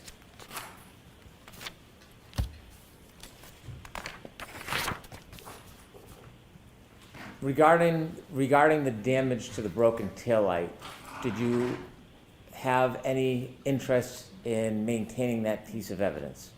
Yes, I did. What did you want to do? I wanted to collect the entire taillight housing. Why did you want to do that? If there were pieces from the taillight that could be later matched to the taillight, I needed the entire housing to be processed at the lab. Did you make efforts to try to maintain or remove or preserve that entire taillight housing? Yes, I did. What's a taillight housing? Excuse me? What is a taillight housing? I'm referring to the entire piece, including the back, the glass covering, the light bulb inside. So it's in the entire unit. Did you attempt to remove that entire unit yourself? I did. Were you successful? No, I was not. So what did you do? A Canton police officer that was in the Sally Port at the time offered to help disconnect it with some tools that he had. Have you ever seen whether there's video that memorialized that entire event? Yes, there is. And have you ever watched that video? Yes, I did. Does that video show you attempting to remove the housing and then receiving assistance from somebody? Yes. When that housing was removed, what happened to it? I then placed it in a box, I believe I placed it in a paper bag in a box, and then once I brought it back to the lab, I added additional cushion with additional paper to protect it from any further damage. Were you going to keep that housing, or were you going to put that in evidence for other reasons? That was put into evidence storage for the time being. May I approach, Your Honor? Yes.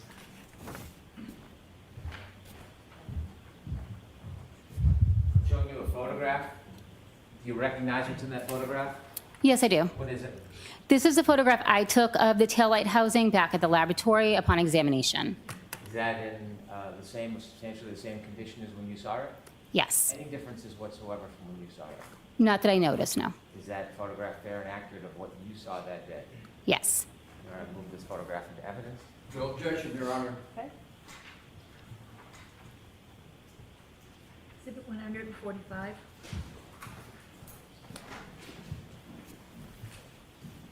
With the court's permission, I'd show photograph P187 to the jury, please. Okay.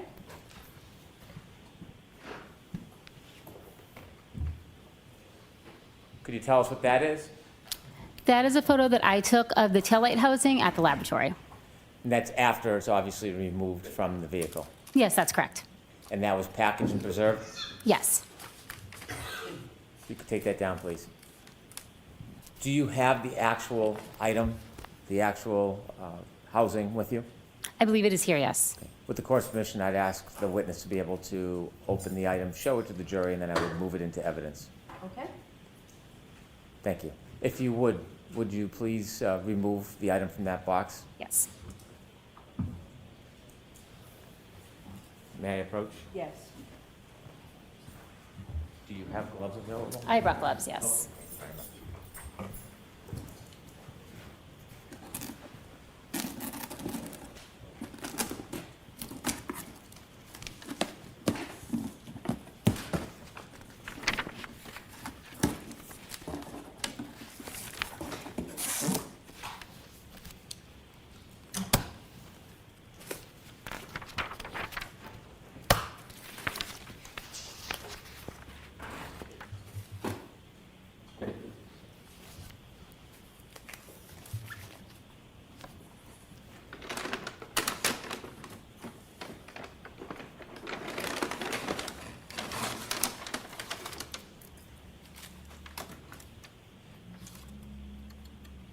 You could hold that so the jury can see it. If you could hold it up high, please. Thank you. Thank you very much. If you could return that to the box.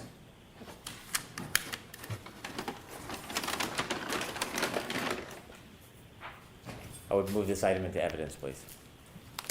No objection, Your Honor.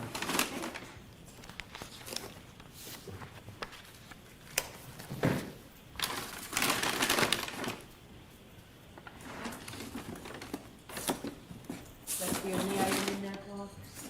There are additional items in that box as Oh, well. I only want to introduce that one item. Okay, so that bag, you need to take that bag out. There are also other items in that bag. May I approach, Your Honor? Yes. Yes, why don't you come on over? You want me to- Actually, Paul, the lunch is here? All right, jurors, the lunch isn't here, so this seems like a good time to take a break. We'll see you in about 50 minutes or so. Yeah, she can stay right here. Of course. Okay, jurors, right this way, please. Please rise for the jury.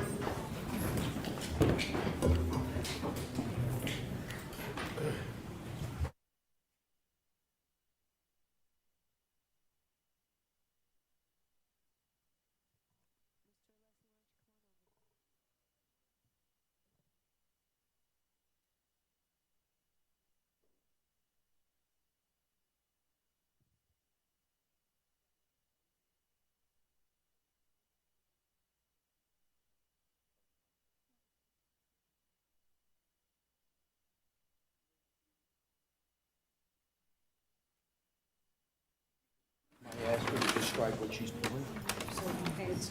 See what they're doing here. Quiet, folks, still on the record. Thank you.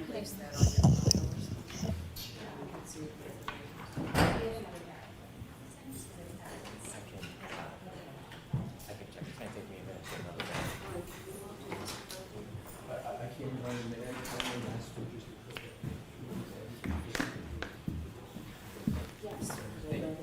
Understood. I agree.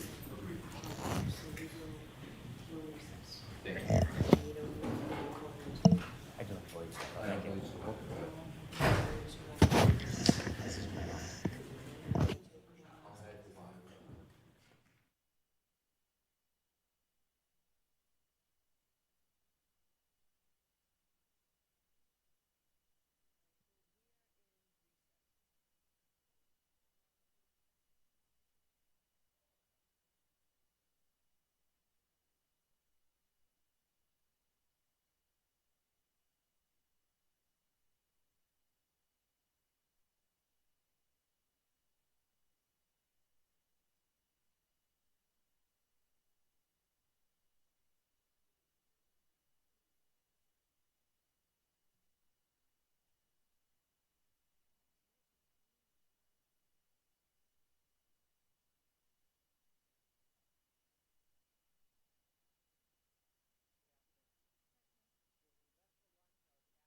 Questions and attempting to introduce the taillight housing. Do you remember that? Yes, And you mentioned there were a number of items in that bag. that's correct. And during that break, did we have a chance to look inside the bag, Yes, accompanied by counsel for the defense? yes. When items are stored in a bag, Is it common for them to be transferred to other locations other than your evidence locker? I'm sorry, can you rephrase that information? When that you question? store a piece of evidence in an evidence bag and you put it in the evidence locker for safekeeping, does the evidence sometimes travel to other places? Yes, If it's tested for other types of information, maybe DNA or biological fluids, can that item be transferred to another department? yes, Is sometimes that item brought back and forth to court for other proceedings? yes. And do you know if this item has been on different travels over time? I do know that it went into several different units within the laboratory, yes. When you opened up the bag and you said the housing was in that bag, the other items that were in the bag, do you know when they were put in there? No, I do not. Do they appear to be pieces that are consistent with the taillight housing? I can't testify to whether or not they're consistent. Okay. Do you, when you saw the pieces, do you know whether or not any of the pieces broke off that taillight housing? I do not know. The taillight housing, did it have any loose pieces when you first retrieved it from the Canton Police Department? No, it did not. It had missing pieces, but nothing was loose on the taillight housing itself at the time that I collected it. And the loose pieces on the bottom of that bag, they were in the bag when you opened it this morning? Yes, that's correct. The loose pieces, last time you had an opportunity to open that bag was how long ago? The only time I opened that, the packaging for the taillight housing was in the laboratory when I first examined it in 2023. And do you have any indication this has passed many hands or hands since then? I do know that that item went to the trace unit after I examined it. Those loose pieces in the bottom of the bag, I'm going to ask you to keep them with the taillight housing. Okay. And I'm going to move that piece of evidence. If I may have one moment. Okay. Okay.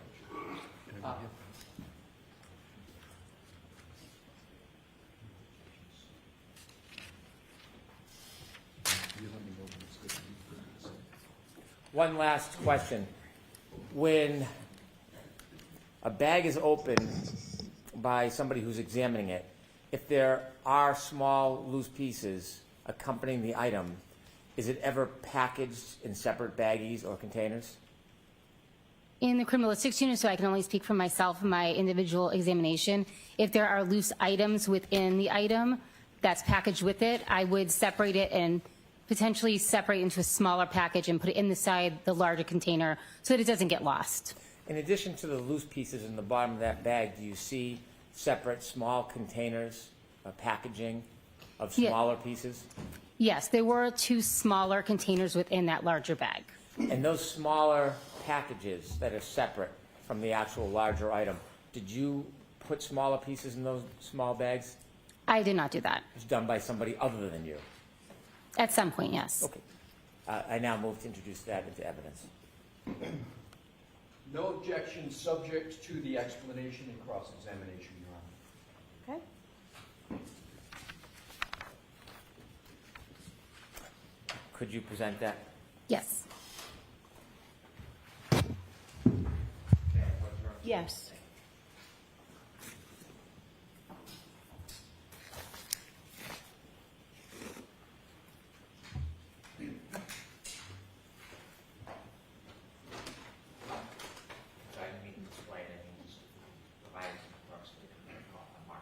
The whole bag.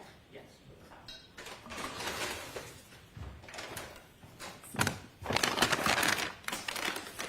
And you can keep the gloves on. I just want to be able to show the small. Oh, okay, separate that's fine. I'll just get in here. after it's marked. Sure. Exhibit 146.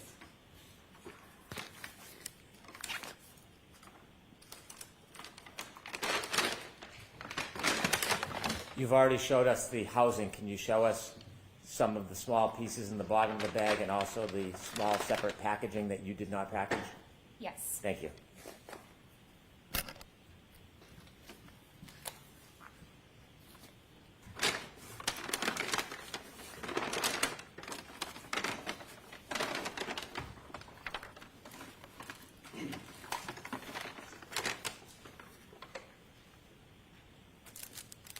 Could you explain what those are? These are 2 small glassine envelopes that were in the container. Any markings on those envelopes? Yes. Would you like me to read them? Please. Some of it is illegible to me. I didn't write it. I'm sorry. It appears to be at least the second half of the case number. It's possible that's the 2202184. 3-1 pieces E, G, I'm not sure if it's an M or an H, I, S, K. This also has a case number 22-02184. 3-1, assorted small pieces. Thank you. And was there any pieces that weren't packaged other than the housing in that bag? Yes. And could you show us, please?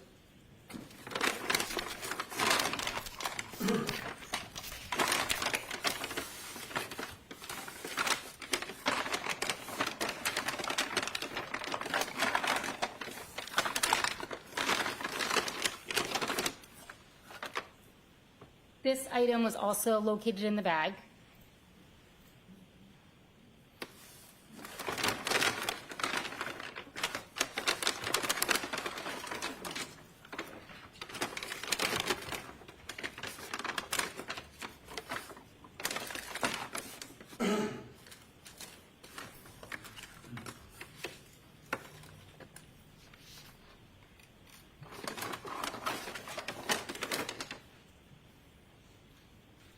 And these two items were also located in the bag. Thank you very much.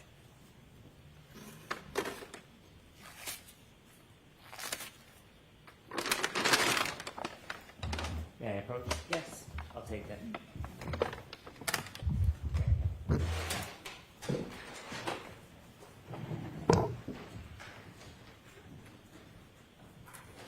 Thank you.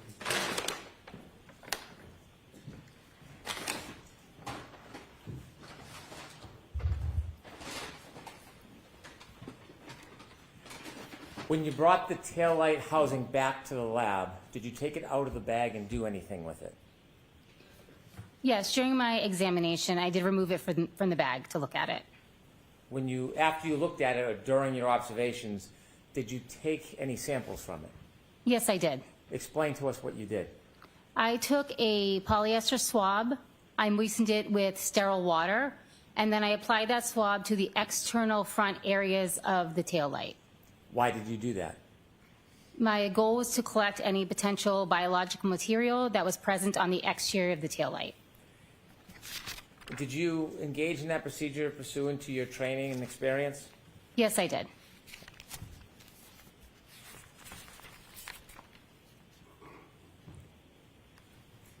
If we could have former P-187 back on the screen, which is now an exhibit.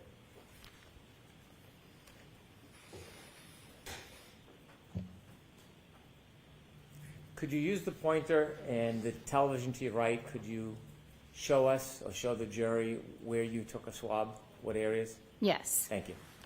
So I took my collection from this upper right-hand corner, the red apparent plastic, as well from this area down here, another piece of red plastic, and then these clear apparent plastic here on the front of the taillight housing. Basically any areas that would have been exposed when the taillight was intact. Why do you take the swab and go to multiple different parts of an item? The goal of this collection was just to determine if there's any biological material in that area, and there's no forensic relevance related to if it came from the upper right or the lower left. I took that collection as a whole, and in addition, there was a very small surface area to begin with. When you took the swab, did you run it along the breaks in the red part? Like the edges here? Yes, the edges. It's possible, yes, that I collected from those edges. Do you have a memory of what part you actually swabbed?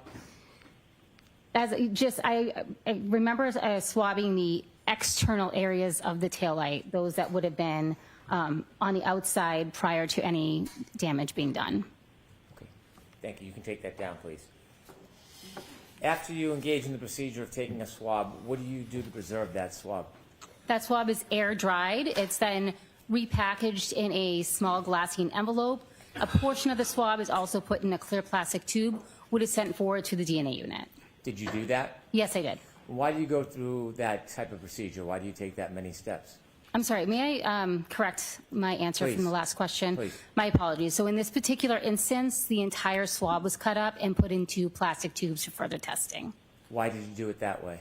This item was quantity limited. The swab itself was quantity limited, meaning that they'd have to use up the whole swab in order to run DNA analysis. Did you do DNA analysis on the swab? No, I did not. Why not? I don't work in the DNA unit, so that is the job of a different analyst. At some point, did you take that item that had been preserved and put it into evidence? Yes, I did.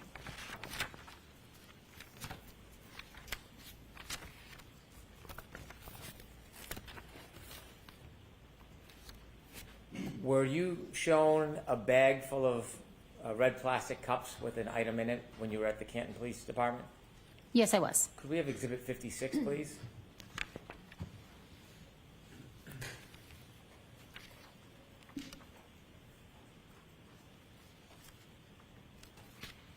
Thank you. This is a photograph that's been marked as an exhibit. Do you recognize what's in that exhibit? Yes, I do. And what is it? Those are 6 red plastic cups that contained frozen red-brown stains. Did you do anything relative to the content of those cups? I took a collection from one of the cups using 2 sterile cotton swabs. Can you just briefly explain what that process entails? Yes. I allowed the frozen red-brown stains to thaw. I applied sterile water to 2 cotton swabs, and then I applied it to one of the red-brown stained cups to collect the material from inside. How do you preserve and maintain the integrity of whatever sample you collect? That sample is then entered into a glassine envelope, a large aluminum envelope. It is then sealed with my initials and date. It is given an independent item number and stored within the proper unit within the lab. You take that down. Thank you. At some point, did you look at clothing?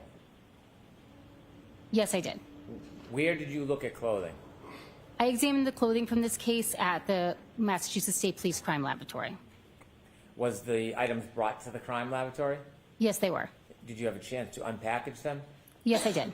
When you received them, how were they stored? They were stored in brown paper bags and potentially boxes. I don't remember off the top of my head. And did you look at a number of different items of clothing? Yes, I did. May I approach, Your Honor? Yes.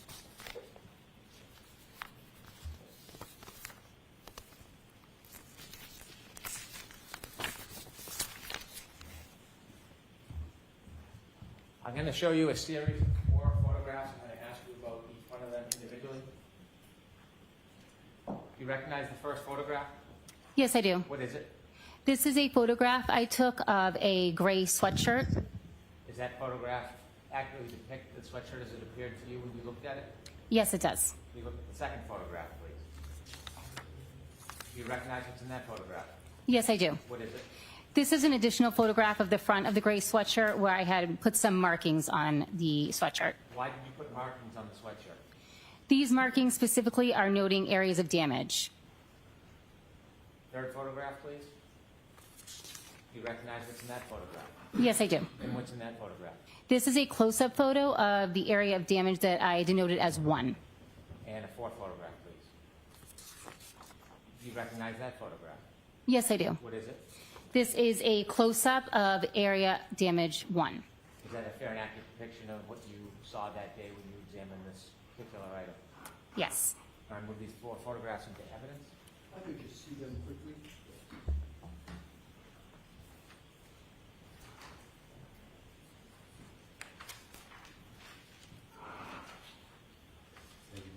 No objection, Your Honor. So let's mark them 1 exhibit A, B, C, D, please.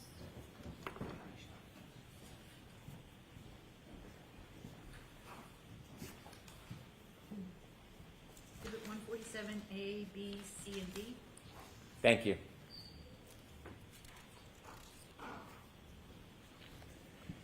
With the court's permission, could we please show former P-190 to the jury? Yes.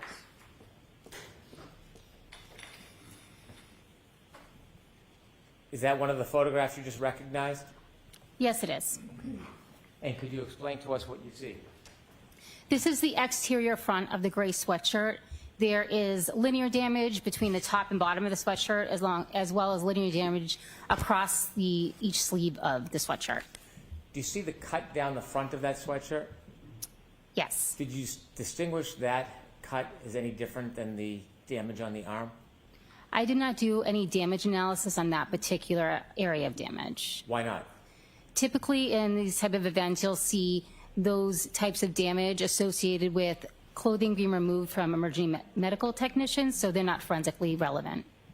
Thank you. If we could turn now to former P-194.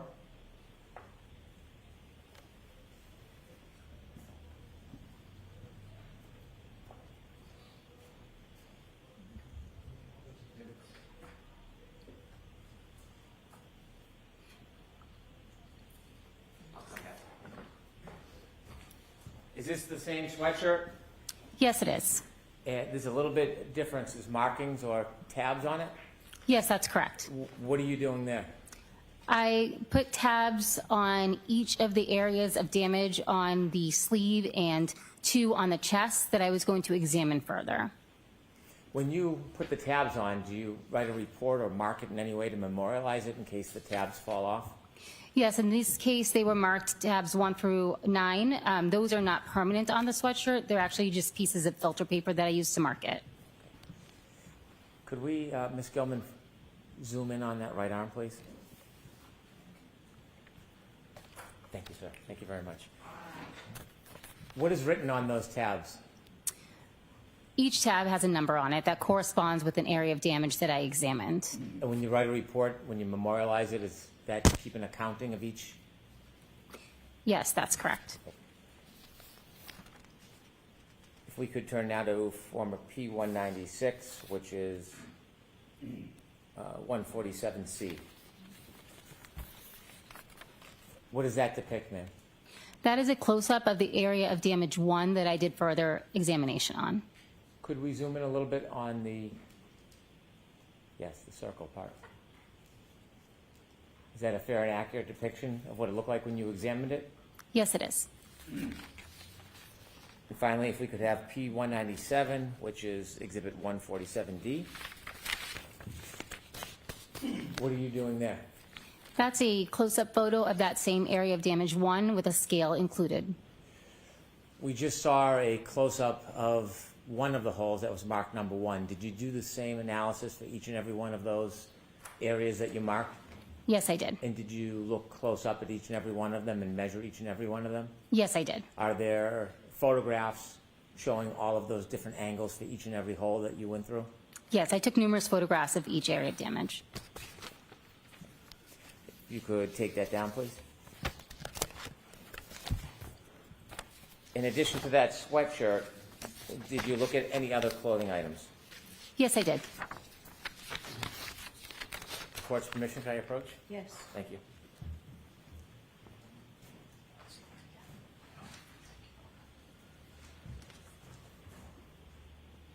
I'm showing you 2 photographs. If you could look at the first one, do you recognize what's in that photograph?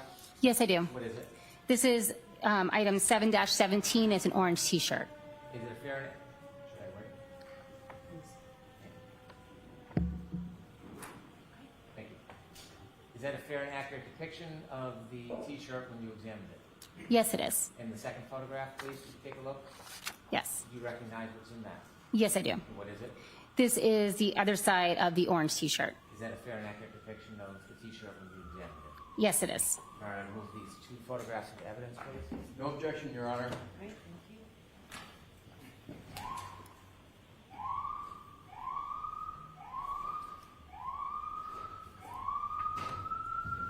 Welcome. So this 148 A and B?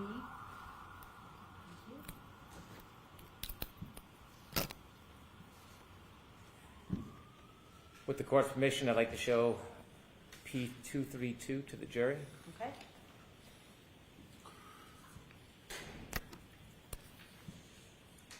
Could you tell us what you see? That is a photograph of item 7-17. Is the back of the orange T-shirt. Could we zoom a little in on the numbers on the bottom, Ms. Gilman?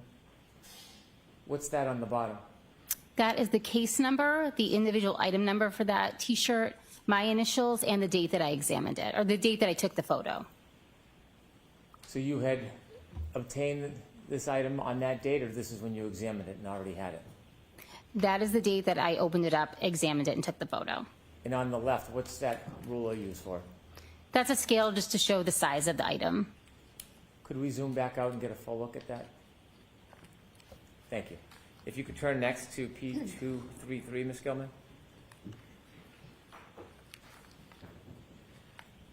What is that a photograph of? That is a photograph of the front of the orange T-shirt, item 7-17. Ms. Gilman, can we first see the bottom left-hand corner, zoomed in a little bit? Thank you. Why did you place a marker there? I used markers on this item to note areas of staining that I was going to do further analysis on. Did you do further analysis of that stain area? Yes, I did. And how did you do that? Any different than the swab you talked about before? This I screened for blood, and I'd have to check my notes for any further testing I did on it. When you screened it for blood, was it a positive or negative result? That was positive. Do you know if you did anything further with it? May I check my notes? With the court's permission? Thank you. Can you turn the lights up, please? Thank you.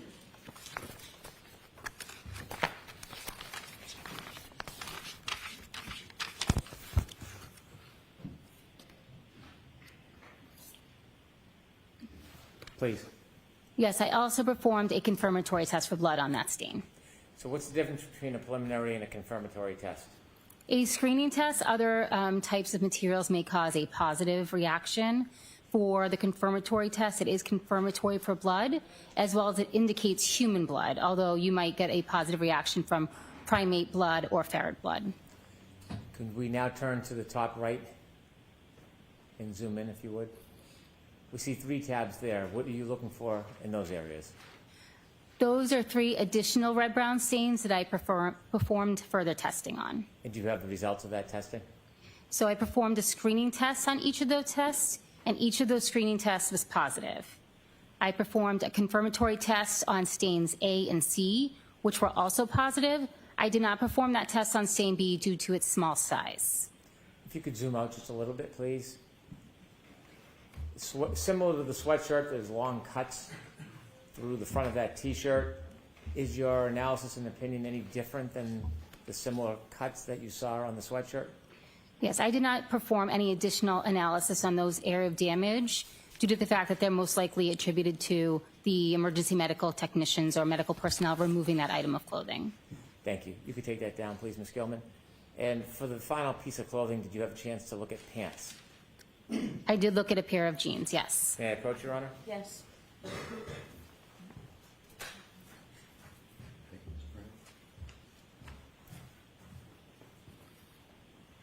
I've handed you 2 photographs. The first one, do you recognize it?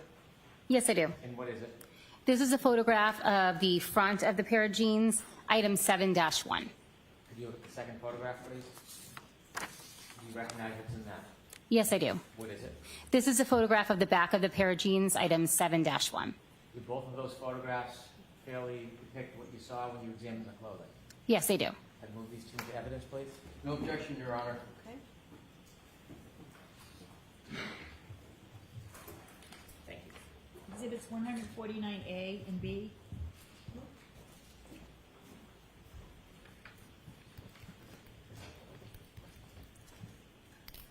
With the court's permission, I'd show P242, which is 149A, to the jury. Okay.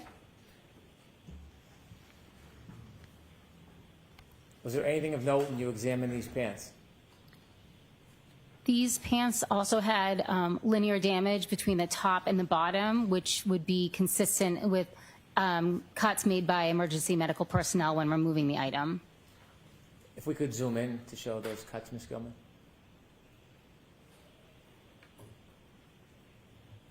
And could we scroll down, please? Thank you. If we could next show P243, which is 149B. Could you zoom in on the top part of those pants, please? Do you make any observations or notes about the pants? May I look at my notes, please? With the court's permission, please. Thank you.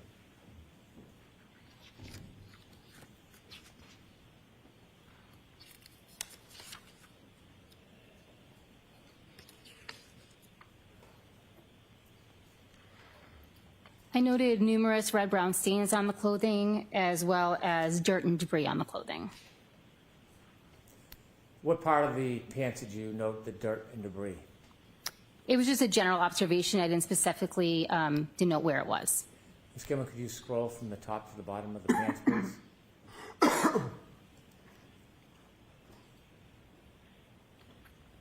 Thank you. You can take that down, please.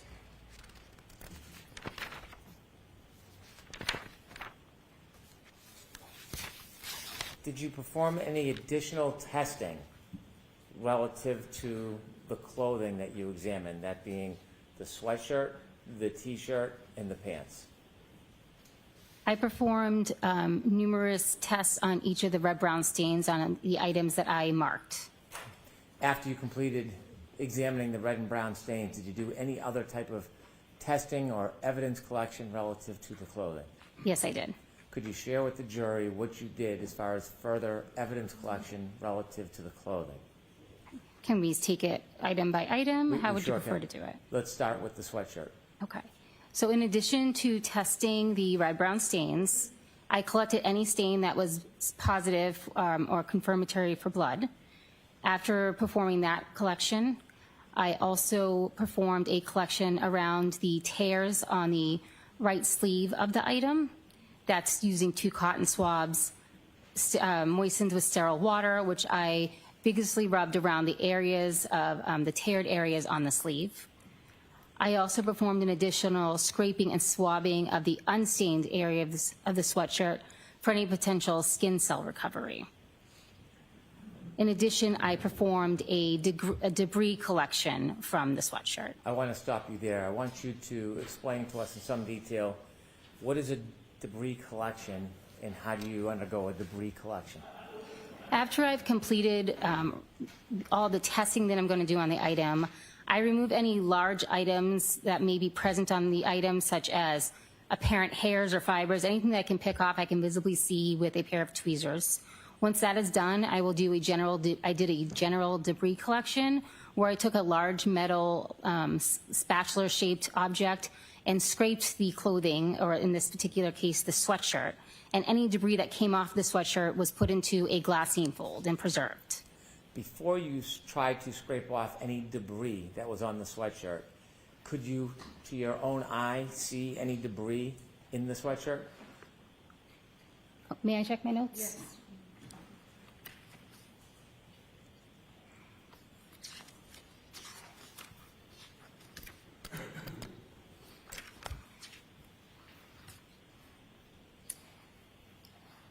In this particular case, I did pick off a couple of pieces of what I termed black debris. I made no additional analysis of that item. I packaged that separately, and then the scrapings themselves, I did not make any observations of anything contained in those scrapings. So there was nothing of note that I could have put in my notes to further classify them. When you do the scraping, is there a table or a desk that you would see small pieces or difficult pieces? How do you contain what you're scraping from an item? I lay out a piece of glassine paper, which is approximately 6 inches by 6 inches, and I scrape the debris into that glassine, and then I fold it up and put it in an additional envelope to prevent anything from falling out. So if there's any debris, you would fold it in the glassine and then put that in a separate envelope? Yes, that's correct. And did you continue to study and scrape the other pieces of clothing? Yes, I performed that same type of scraping on the orange T-shirt. That scraping was combined with the scrapings from the sweatshirt. I performed the same scraping on the jeans as well as the boxer shorts. In that scraping process, did you acquire debris? Yes, there was some visible debris. How small were the pieces? I did not make any measurements of it. Why not? That's done by a different analysis unit, so I didn't do any type of analysis on that debris. How small or large were the pieces of debris that you scraped from the clothing? I did not take any measurements of them. How did you store the debris that you scraped from the clothing? It was put into a glassine fold, given a separate item number, and then put into a larger glassine fold so that it could be tracked throughout the laboratory. Do you have that item number? Yes, I do. So the debris from the sweatshirt and T-shirt was item 7-18.18. I'm going to ask you one more time for that number. 7-18.18. And that's the debris that you scraped from the shirt and the sweatshirt. Correct. Did you do any debris scrapings from the pants? Yes, I did. Was any debris produced from the pants? Yes. Was it similarly packaged? Yes, that's correct. Was there a different item number given for the pants? Yes. And what was that item number? May I check my notes? Yes. Thank you.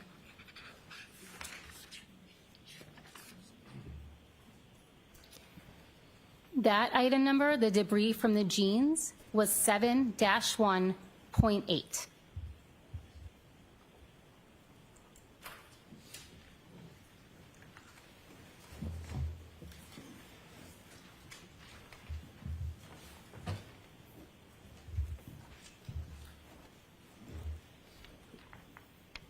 Those two items, the debris that you acquired from those clothing items, did you send them anywhere? I put those in our secured storage unit, and they were later forwarded on to the trace unit for analysis. They later went to the trace unit? Yes, that's correct. When you arrived at Canton on February 1st, 2022, do you recall what the weather was like outside? I don't recall. I just know that it was winter. You said when you first get to a scene, you have a conversation about the investigators' information to help your assessment. And I don't want you to discuss what that conversation may have been, but did you have a similar conversation? Yes, I did. When you're looking at an item that's been stored, like in this case, a car, does the weather conditions, ice, cold, snow, ever preserve or maintain evidence on an item longer than it otherwise would stay? I'm sorry, can you ask that one more time, please? Does ice or snow or the weather ever maintain evidence longer than otherwise would stay? For example, I don't have any data or information to that. have you ever had an opportunity to view videos of the Lexus when it was first stored and the condition of snow and ice on it and the thawing process of that? I don't believe that's the part of the video I saw, no. You saw a video after the snow had already melted? I don't know if the snow had melted. When I saw the vehicle, it did not have snow on it. Okay. Thank you. I have no further questions. Okay.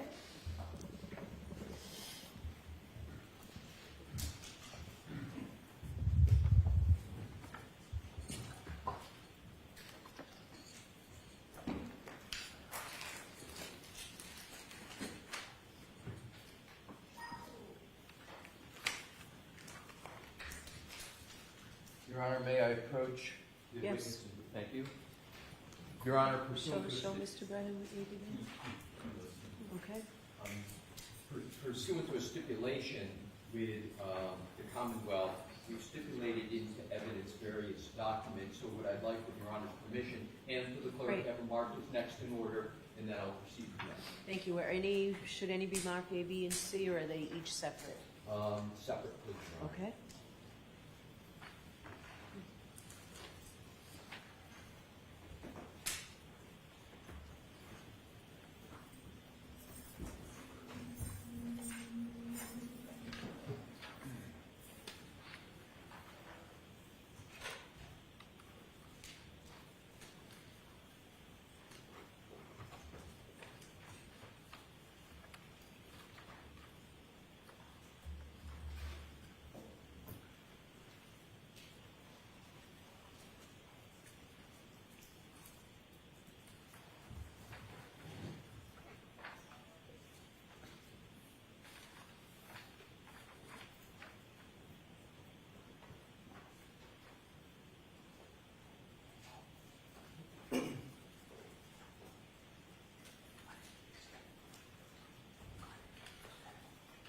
Exhibits 150 through 153.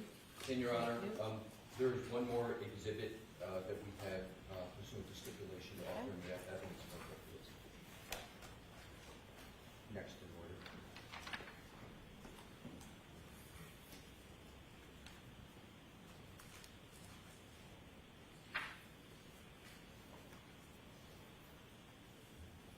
154.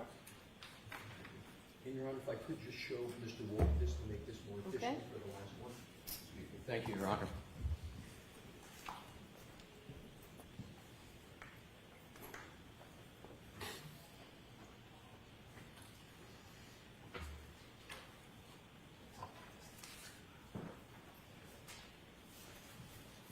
Thank you for that opportunity, Your Honor. And if I could, please, I'll leave these here. These are all going to be published with Your Honor's permission, but obviously the witness is going to need them for us. So you can put them right on the witness. Thank you, Your Honor.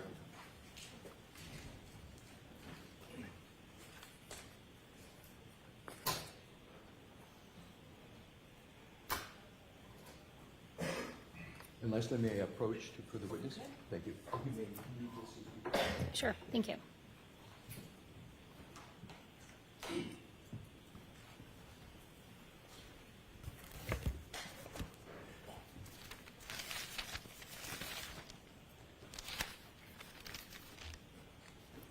Good afternoon, Ms. Hartman. Good afternoon. Is it acceptable to you for me to refer to you as Ms. Hartnett? Yes, that's fine. Thank you. You were dispatched to the Sally Port at the Canton Police Department on February 1st, 2022 by former Massachusetts State Trooper Michael Proctor, correct? Yes, that's correct. You understood at that time that Michael Proctor was the lead detective, the person who was in control of the investigation? Yes, that's what I was informed of when I arrived.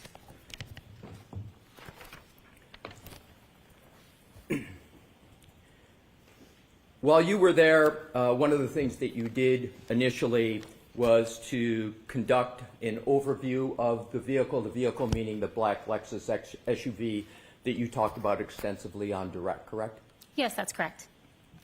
That was important to you, given the limited information that you had at the time about what was contended to be a potential motor vehicle pedestrian incident, correct? That is something that I would do in any type of exam where I'm looking at a vehicle. I look at the overall vehicle. So you were looking for anything possible that would rise to the level of investigative concern regarding that vehicle, correct? Yes, that's correct. And you're familiar with the parlance investigative concern, right? Yes, that's correct. And that's why you noted various items, for example, scratches on the vehicle? Yes. You didn't draw any conclusions as to where those scratches came from, though, did you? No, I did not.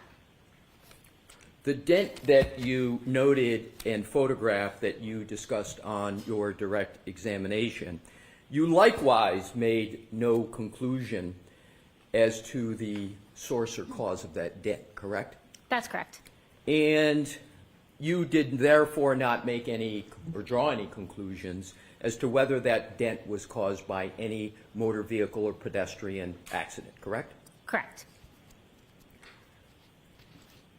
You're a forensic scientist, too, for the Massachusetts State Police Department, as I understand it? Yes.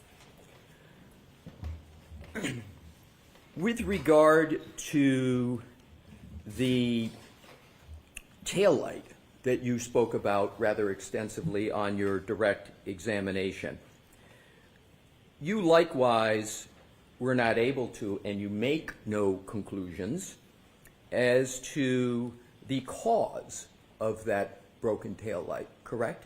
That's correct. And you draw, therefore, no conclusions with regard to whether that taillight became in the condition that was discussed on direct examination pursuant to any alleged motor vehicle pedestrian incident, correct? Correct. The dent, the scratches, the broken taillight on the Lexus, to your knowledge, as you sit here today, could have existed before February 1st, 2022, when you went to Sallyport, correct? Yes, that's correct. And to your knowledge,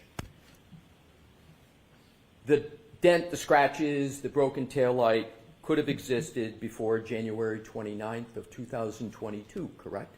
Yes, that's correct. You also looked for, as you stated, tissue, blood, biological material, and things of that nature on the vehicle, correct? Yes, I did. In that inspection of the vehicle, you didn't see any visible stains or tissue on the vehicle, did you? No, I did not. You were told, Ms. Hartnett, that there were wounds on the right arm of Mr. O'Keefe, correct? Yes, that's correct.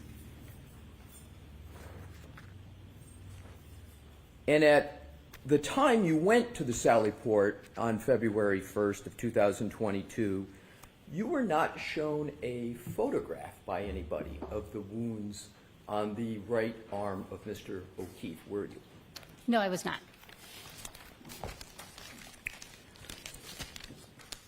However, you've seen since then a photograph of the right arm of Mr. O'Keefe and the wounds on that right arm, correct? Yes, I have. With Your Honor's permission, if I could publish Exhibit 1 in evidence? Okay. Thank you. Mr. Wolf?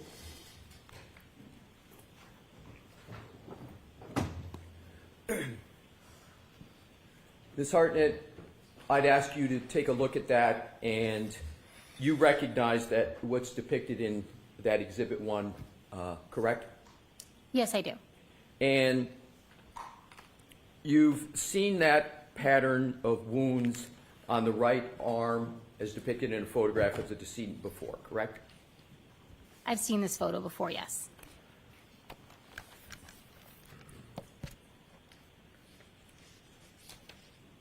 You cannot state whether the wounds on the right arm as depicted in Exhibit 1 are from a motor vehicle, can you? That would be on the scope of my expertise. I don't make any conclusions on injuries on a person. So the answer is you cannot and do not make any conclusions with regard to the source of the wounds on the right arm as Mr. O'Keefe as depicted in that Exhibit 1, correct? That's correct. And you're also not able to state whether you observed anything on the vehicle. Mr. Alessi, can we put are you done with this? I'm not yet, Okay. Your Honor, but I will let the court know. It'll be shortly. Thank you. And you cannot state that you observed anything on the SUV that would cause the wounds on the right arm of Mr. O'Keefe as depicted in Exhibit 1, correct? That is not a type of analysis I would perform. So the answer to that question is no, you cannot state that you observed anything on the vehicle that would cause those wounds to the right arm of Mr. O'Keefe? Yes. Sustained.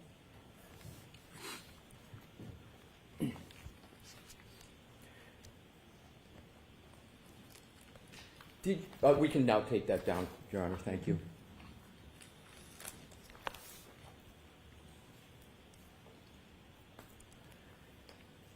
Did you look toward the top of the lift gate of the Lexus vehicle when you were at the Sallyport Kent Police Department on February 1st of 2022? Are you referring to the exterior or the interior? Exterior. I don't recall specifically looking at that area. I did an overall examination of the vehicle, with exception to the actual roof of the vehicle. So I don't remember specifically looking at that area. So as you sit here today, there is nothing notable with regard to that area of the vehicle, correct? I had nothing in my notes regarding that area, no. And as you sit here today, there's nothing you're recalling that is notable about the tap part around the lift gate of the back of the SUV, correct? That's correct. Did anyone ask you to examine that area? Not that area specifically, no. Do you understand what I will refer to as the undercarriage of the vehicle? Yes. And what, just for the jury's better understanding, what are you referring to when you refer to the undercarriage of the vehicle? I know it may be common sense, but just to be clear. What I understand the undercarriage to be, where if I was laying underneath the car, what I would be looking at, it include the muffler, various pipes, but that's the extent of my knowledge of vehicles. So if we're talking about the back of the vehicle, and if we go sort of top to bottom, top where we were talking about above the lift gate, going all the way down, and then go to the bumper, and then go under the bumper, and where it curls under the bumper, then what's the bumper and underneath and more a little toward the front, is that what you're referring to as the undercarriage?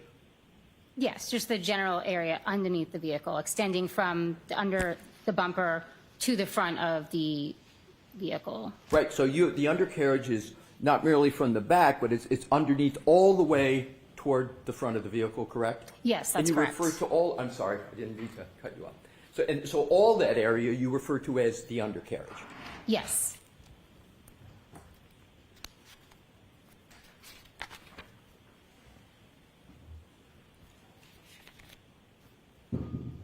Did you notice anything of note in the undercarriage, as you just described it, of the vehicle? No, I did not.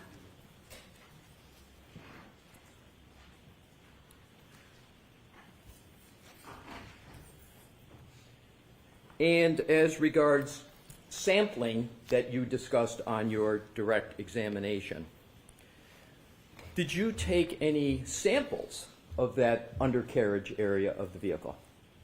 I did not collect anything from the undercarriage, no.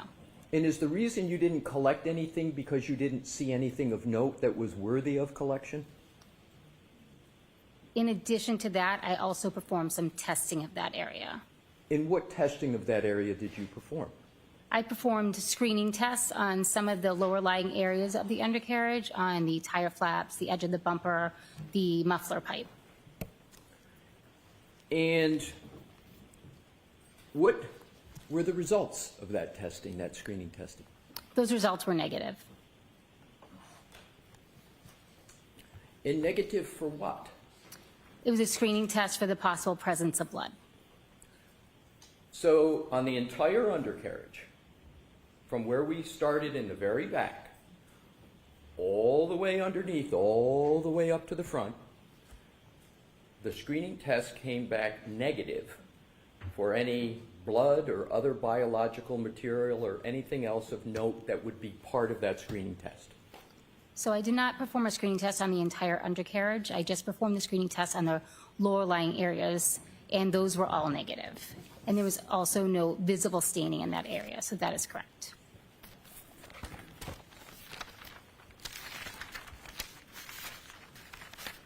What I'd like to do now is to talk about sort of overall what we just discussed. So you discussed certain damage to the vehicle. You had no way on February 1st, and you have no way today of knowing whether any or all of that damage was pre-existing before January 29th of 2022, correct? That's correct. So it's possible that all the damage that you've discussed could have existed before January 29th of 2022. Yes, that's possible. Are you aware of the odometer reading of the Lexus when it was in the Sallyport garage? No, I'm not.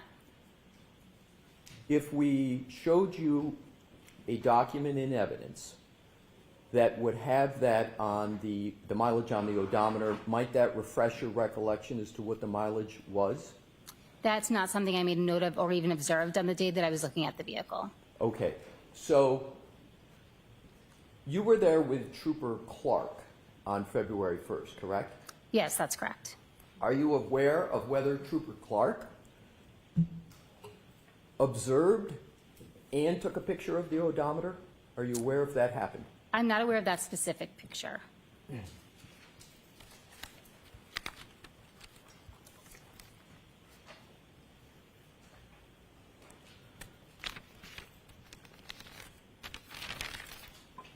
The mileage on the vehicle was of no interest to you in your inspection as a forensic scientist too? So my role as a forensic scientist too is to look for potential biological fluids and trace materials on an item. The mileage would not be something that I have ever made note of in any of my examinations of the vehicle. So but you do analyze damage, correct? I perform damage analysis on textiles and softer materials, not on vehicles. But you performed a damage analysis on this vehicle, correct? No, that's not correct. So you observed damage on this vehicle, correct? Yes. But although you observed damage for your role, your position is that the mileage is of not of interest regarding your role. Have I got that correct? Correct. Thank you.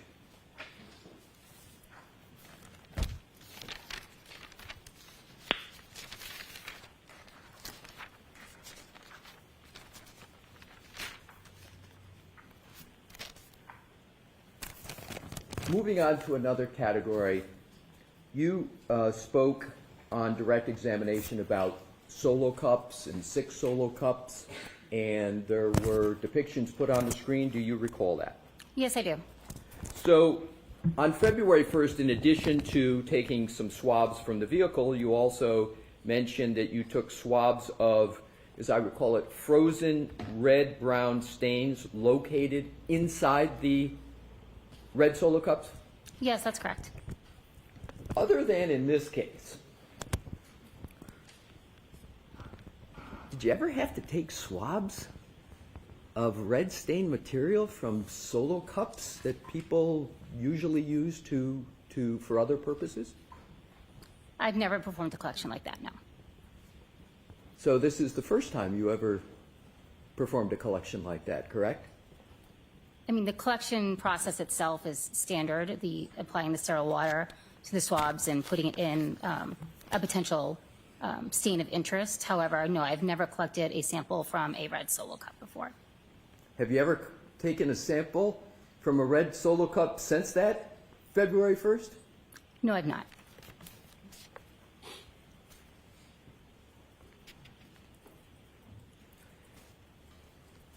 How many swabs did you take with regard to the red solo cups?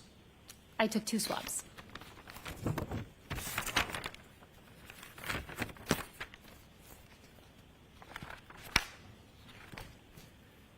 How did you choose which of the 6 solo cups that you were going to take?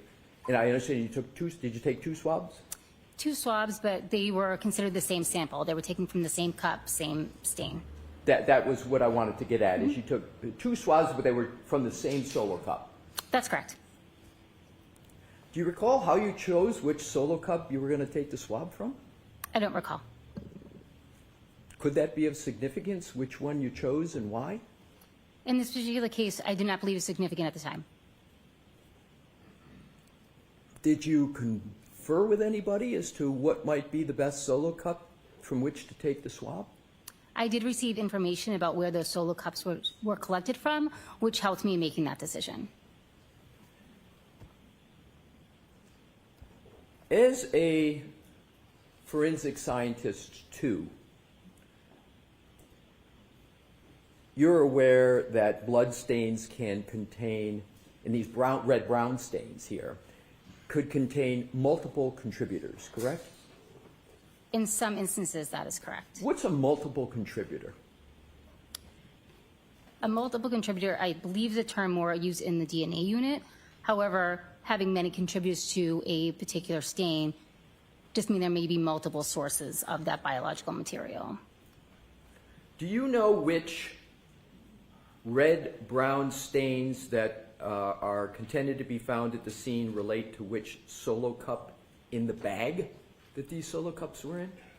The information I had at the time were that these were collected from a single stained area from beneath the victim.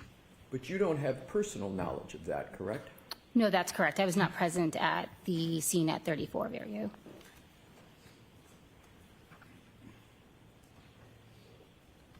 If the swabs were taken from multiple stains, you would have no way of knowing whether the swabs were taken from the same stain, correct? Can you rephrase that, please? Sure. If the swabs were taken from multiple stains, you wouldn't know where the swabs in particular came from?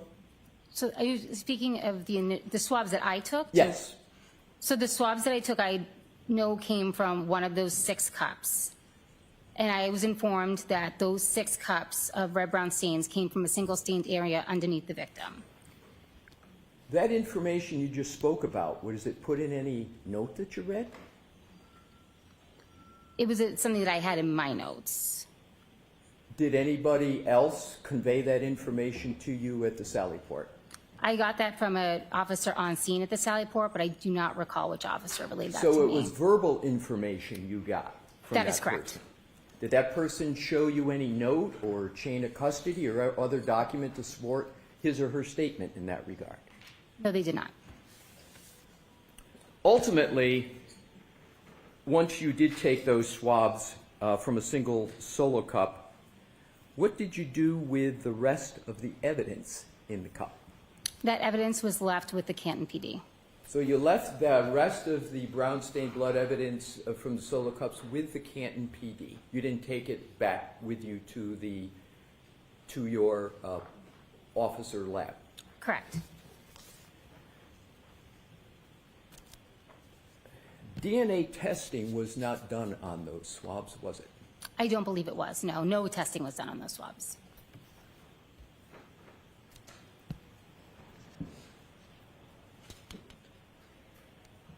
So as we all sit here today, there has been no confirmation of whose blood those swabs relate to, correct? At this time, those were not tested for blood at all, so I couldn't confirm that they're blood, and no additional testing was done. That is correct. So therefore, we don't know any person or persons they might relate to. That is correct. And thus, we don't know if there were multiple contributors to those stains. Sustained.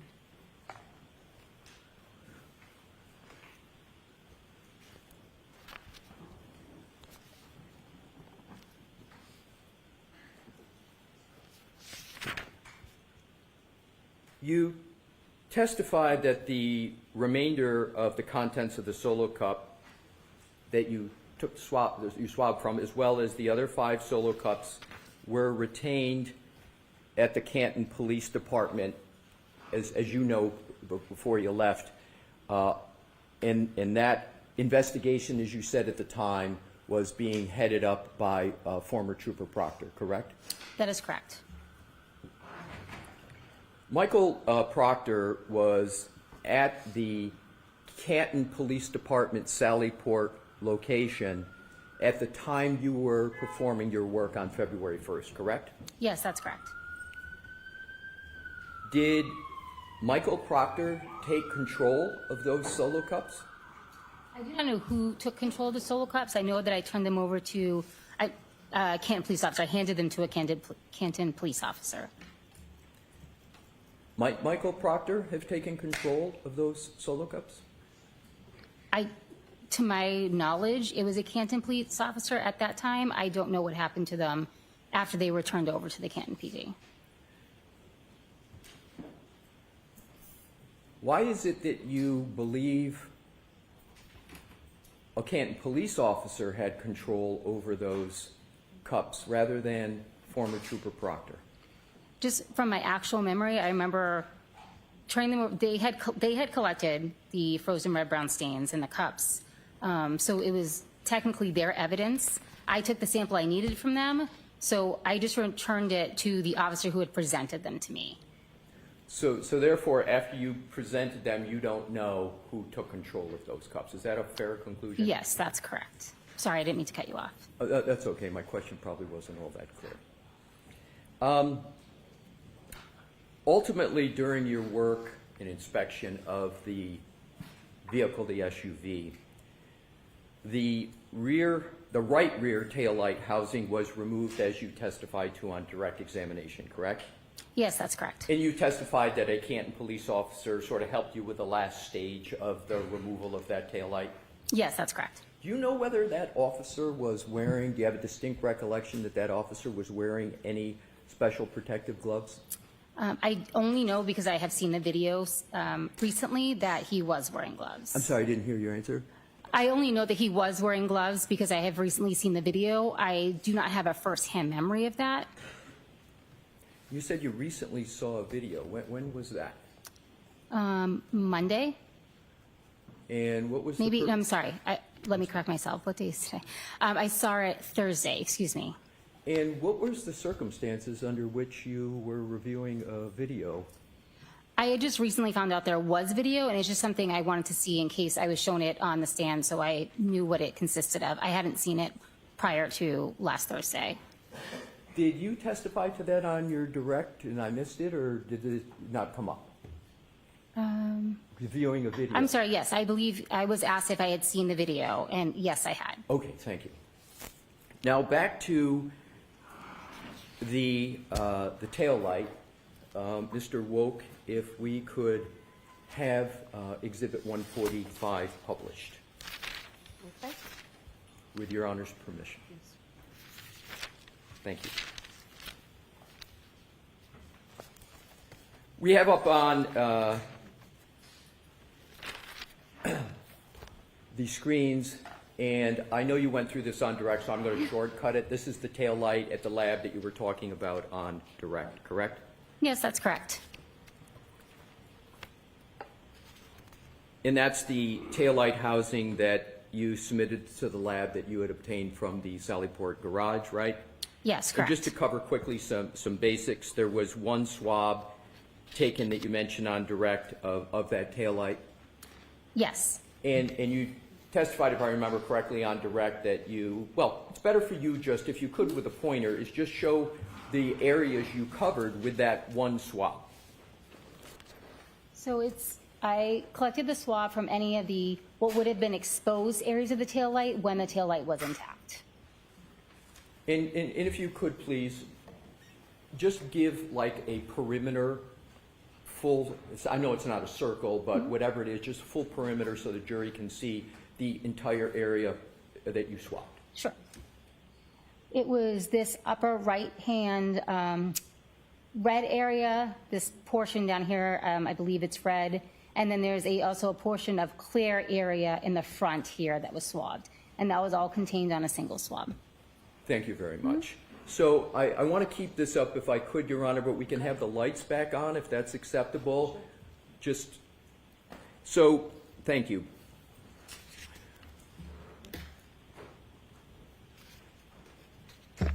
In terms of the swabbing, you did not swab, therefore, any other area of that taillight, correct? Including the area to the left of where you just drew the circle, if you will, around, correct? I would just say it's difficult from this picture to see if there's what would have been exposed when the may I finish? I'm sorry. I don't know specifically on the left from this picture if there's anything that would have been there prior to the damage. If there was an external area, it would have been included in my collection.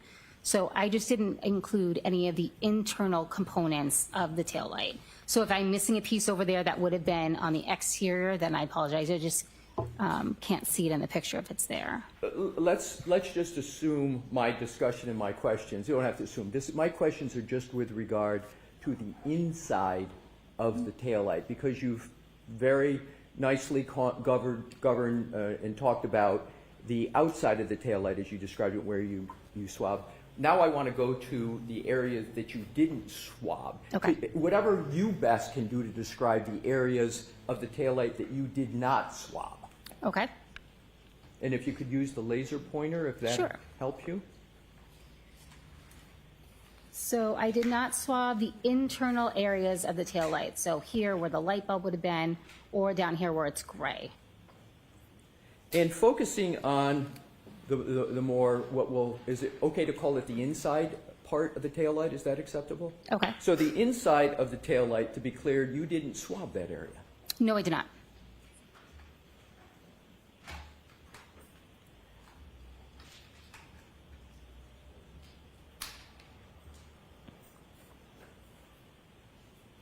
In terms of where you did swab,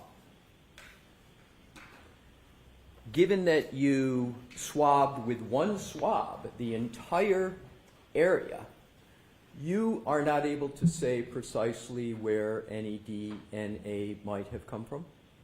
Just that it would have been present, if there was DNA present on that swab, it would have come from the external exposed area of the taillight, should the taillight have been intact. But again, on the inside, because you didn't swab the inside, you had no evidence of DNA on the inside of the taillight, correct? Correct, I did not swab the inside. With regard to the, what we'll call the outside, where you did swab, as opposed to the inside where you didn't, you cannot define whether the DNA was to the upper right, to the outside of the taillight lens, or some other place in that area, correct? No, I wouldn't be able to narrow down where on the external portion, external front. I mean, I didn't swab anything in the back that was attached to the vehicle. So anything in the external front, I would not be able to narrow down any further where, if any biological material was present, where it was recovered from, specifically on the external area.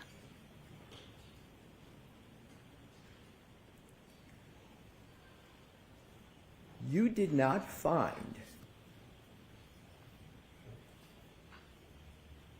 any glass on the inside of the taillight, did you? Are you referring to like loose pieces? Any kind of glass at all? I did not note anything unusual inside the taillight. I'm speaking, thank you for that answer. I am speaking specifically about glass. You didn't find any glass on the inside of that taillight when you were at Sally Port for your entire inspection on February 1st, 2022, correct? I'm just want to make sure that I understand your question. I didn't find anything that was not inherent to the taillight inside. I don't know what the taillight's made out of. So if there's a portion on the inside that's made out of glass, it may have been there. I didn't see anything that was out of place on the interior of the taillight. So, using your terms inherent, you mean by that something could have been on the inside of that taillight that was part of the taillight that could have been glass. But other than that, there's no what scientists call exogenous or outside glass or glass that doesn't belong as part of the taillight, correct? I'm hesitant to answer that specific question. I don't perform glass analysis, so I just perform collection. So if there was something that apparently looked like glass that had been loose inside, if that's what you're referring to, I can answer that question. But I can't say specifically whether a material is glass. I understand. My question is a basic one. Okay. Which is, you found no glass that would not be associated. Let me strike that. Did you ever observe in this taillight any glass as part of the taillight that's part of the taillight? Anything glass that you observed? Again, I can't make the distinction on a material being glass, so I think the premise of the question I'm having difficulty answering. Okay. So, last part of the questioning, you didn't make any note that said you found glass inside of that taillight, correct? I wouldn't make a note that something is glass inside a taillight because I can't draw a conclusion to what a material is, because that's just not part of the analysis I do.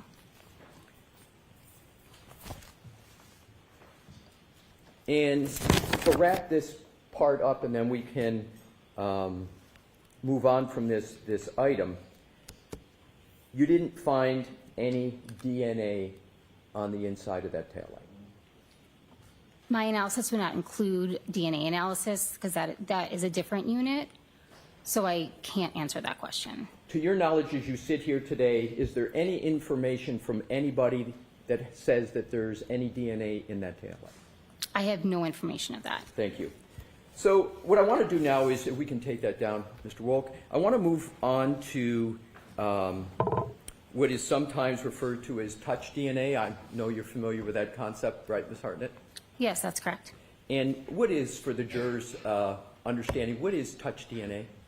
When skin comes into contact with an item, potentially skin cells can be left behind, which is commonly referred to as touch DNA, when in essence it's these skin cells from the person being transferred to another object or item. So is this a fair example that if I walk by the podium and brush my hand against it like that, I could very well leave touch DNA on that podium for what I just did? Okay. Sustained without more of a foundation from this witness. Thank you, Your Honor. So is it possible for me, as I'm sitting here talking, based upon your knowledge, to leave touch DNA on this podium? Same. Yeah, thank you, Your Honor. Are you familiar with the process by which a person can leave touch DNA on the surface? Yes, I commonly defer to biological material because that is what my expertise is in. Skin cells can be transferred to an item, and skin cells can potentially provide DNA. So do hands, palms of hands, produce skin cells?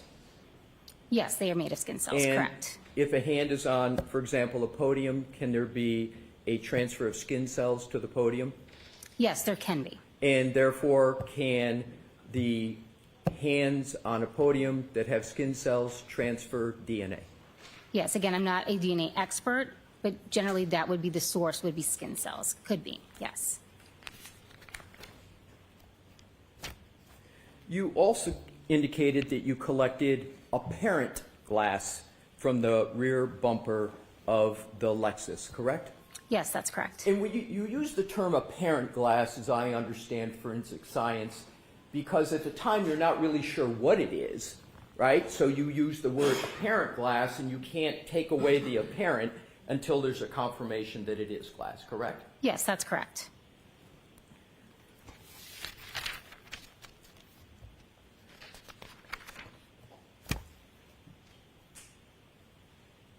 And on your direct examination, you went through a discussion, so I'm going to shortcut it a little bit, about apparent glass that you located on the rear bumper of the vehicle, correct? Yes, that's correct. Your Honor, with your permission, can we publish Exhibit 141, which is in evidence? Yes. Thank you. Mr. Wolf? Ms. Hartnett, I'm showing you what is Exhibit 141 in evidence, and I know you know this, and I know it's been discussed. Could you just give a brief summary of what is depicted in Exhibit 141? This is a close-up of the right rear area of the bumper where I noted the pieces of apparent glass. And you remember discussing this on your direct examination? Yes. Now, I just want to cover some basics with regard that weren't covered on the direct examination. You're a specially trained person, and that's how you get your forensic scientist 2 title, correct? Yes, it means that I've gone through all of the training within the lab. And all that training and all of those procedures are important and necessary because the collection of evidence is important, correct? That is one of the reasons, correct? And if those protocols aren't followed, then that can lead to incorrect conclusions, correct? Depending on what portion of the protocol isn't followed, but yes, it's But possible. certainly, at a minimum, it increases the risk for an incorrect conclusion or observation, correct? Again, it depends on what part of the protocol isn't followed, but it's possible. I assume it's therefore important to you that the protocols are followed so that the best result in the best collection and therefore the best analysis occurs, correct? I make every effort to follow the protocols. Is the quantity of the material you observe and collect also relevant? One. This is a close-up. Of the Lexus, correct? Yes, that's correct. And you use the term apparent glass, as I understand forensic science, because at the time you're not really sure what it is, right? So you use the word apparent glass, and you can't take away the apparent until there's a confirmation that it is glass, correct? Yes, that's correct.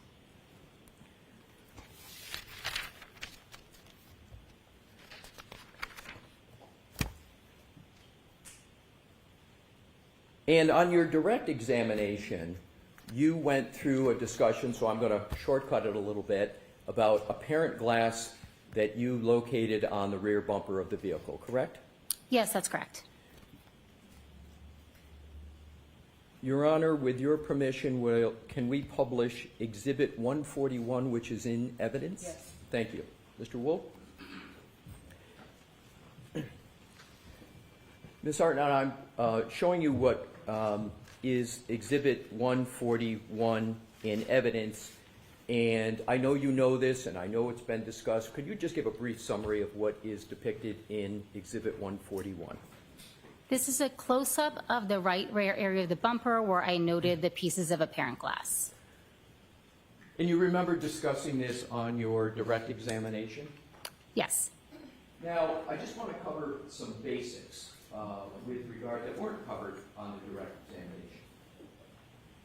You're a specially trained person, and that's how you get your forensic scientist 2 title, correct? Yes, it means that I've gone through all of the training within the lab. And all that training and all of those procedures are important and necessary because the collection of evidence is important, correct? That is one of the reasons, correct? And if those protocols aren't followed, then that can lead to incorrect conclusions, correct? Depending on what portion of the protocol isn't followed, but yes, it's But possible. certainly, at a minimum, it increases the risk for an incorrect conclusion or observation, correct? Again, it depends on what part of the protocol isn't followed, but it's possible. I assume it's therefore important to you that the protocols are followed so that the best result in the best collection and therefore the best analysis occurs, correct? I make every effort to follow the protocols. Is the quantity of the material you observe and collect also relevant, perhaps not to you, but to other persons in the investigation? Yes, it can be. And therefore, it's important not only to get the type of material correct, but to get the quantity correct. In some instances, yes. And with regard to your work on this vehicle on February 1st, do you recall discussing the collection, the observations you made with regard to the rear bumper? Did I discuss, I'm sorry, can you ask that question again, please? On direct examination, you talked about glass on the rear bumper, correct? Yes, apparent glass. You talked about what you observed, you talked about what you put a sticker on, you talked about what you collected, you talked about the transport of it, correct? That is correct. And you put it in your notes, and you talked about it on direct examination, I assume because it was an important part of the work that you did. Yes, it was a piece of evidence that I collected, correct. And therefore, it's important for you to have made correct observations and to make correct collection, correct? Correct.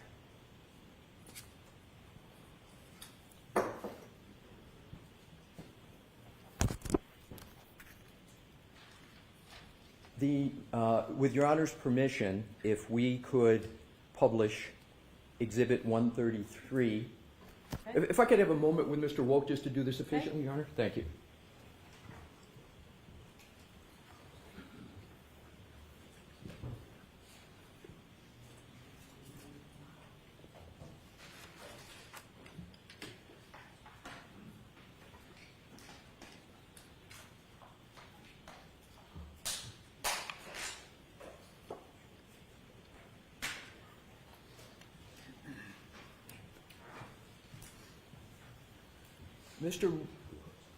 With Your Honor's permission, if Mr. Wolk, you could zoom in on the stickers, right? So, Ms. Hartnett, on your direct examination, you stated that there were 2 stickers and that there were therefore glass associated with each sticker, correct? Yes, that's correct. So 2 stickers and glass associated with each sticker, correct? Yes, correct. In fact, there's only 1 sticker, and the second sticker is merely a reflection of the first sticker, and therefore, you have doubled the stickers and you've doubled the amount of glass on the bumper. Can you see that? Can you determine that from the photo? No, can I see the other photo, please? Yes. Okay. So if we could, Your Honor, with your permission, go to Exhibit 133. Okay.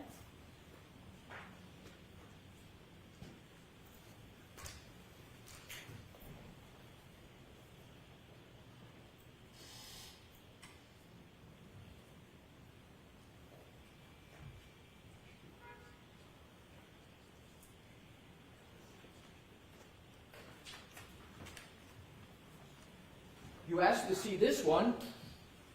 Can you now make a determination, having seen both of them, whether there is in fact just 1 sticker and therefore 1 volume of glass associated with it?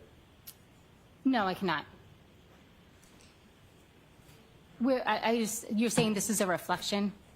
I can't testify, Okay. so I'm asking you.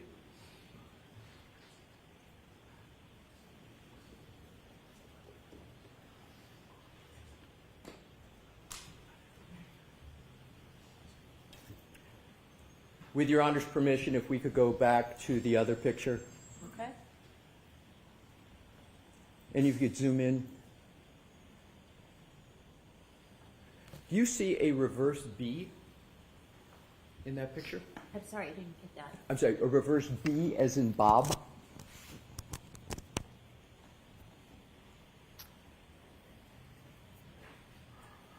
No, could you zoom in on each of the stickers for me, please? We'll do whatever you would like to do to answer the question, so. Sure. Okay. And then if I could just see the other sticker, please. Absolutely.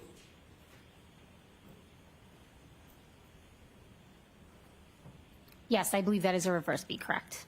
And doesn't that mean that it's a mere reflection and that there's only 1 sticker that you put on, and therefore only 1 volume of glass associated with 1 sticker? Can you say that question again? I can't hear you too well. I'm sorry, I will stay by the microphone. Is this microphone Yeah. picking up? So therefore, can you now conclude, because of the reflection and because of the reverse B, that there is only, in actuality, and there was only in actuality, 1 sticker and 1 B, and therefore 1 volume of glass associated with this bumper?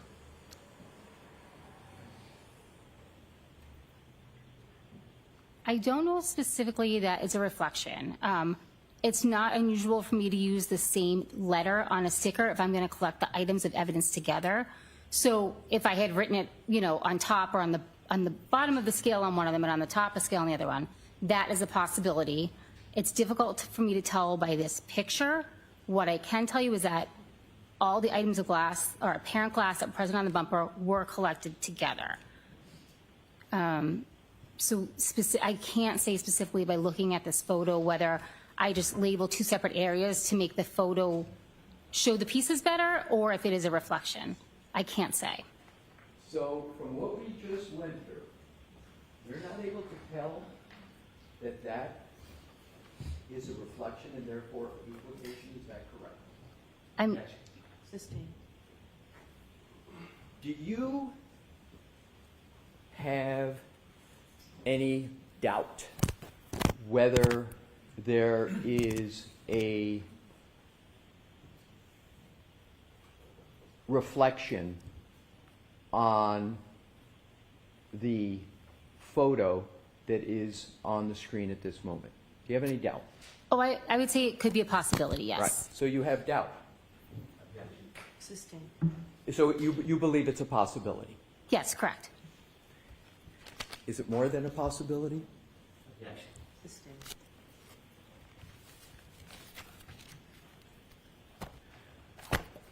You would agree that it's important to have the accurate answer to that question, correct? I think that, yes, obviously, understanding and knowing exactly what I'm looking at is important, but it would not change what I would have collected and how I would have labeled it. So, with regard to what others might do and conclude from that, it could be important to them, correct? Let's go to we can go back to the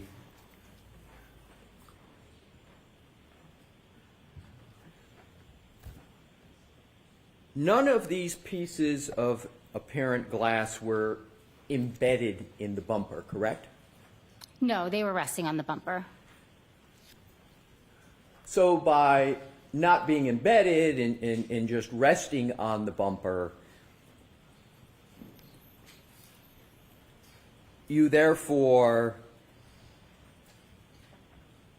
did not make a notation that they were embedded in your notes. You just put that they were on the bumper, correct? That's correct. And sort of as we're elaborating here, you're elaborating, they were just, as your words, they were just resting on the bumper. Correct.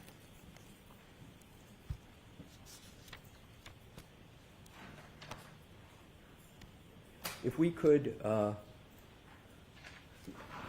if I may confer with Mr. Wolk on the video. Okay. Thank you. Do you need the lights on to do it? 10 seconds.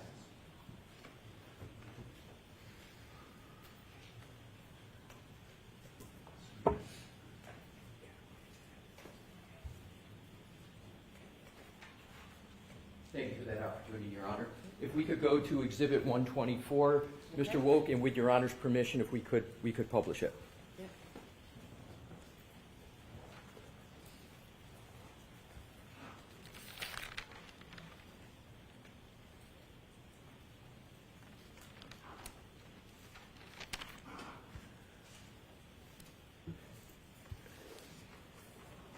Ms. Hartnett, there had been various weather before February 1st in the area. Is that correct? You testified to that somewhat on direct examination.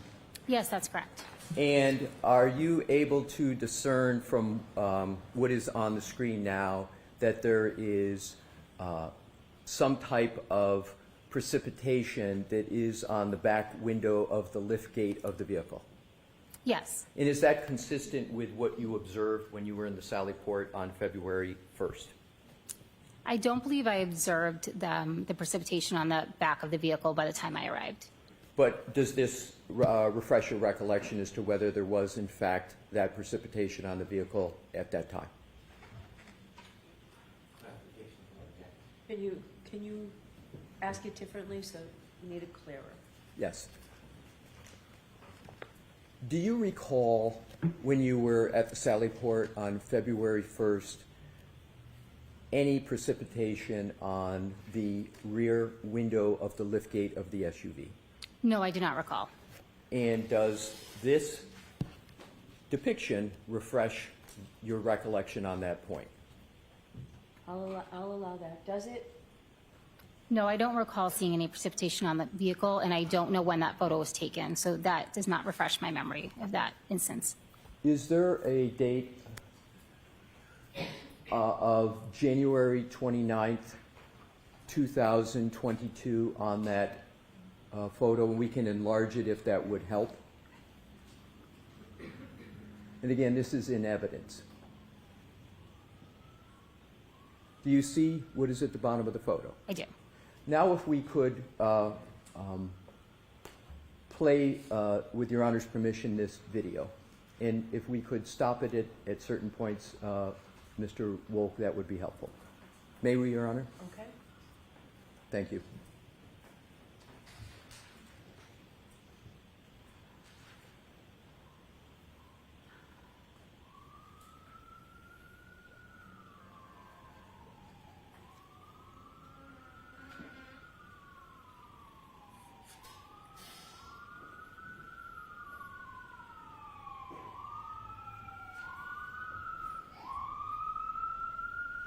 If you could wait, Mr. Wolk, until the sirens pass.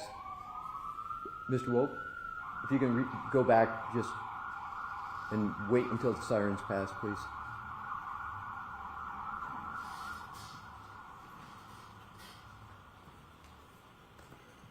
Thank you. I think they passed.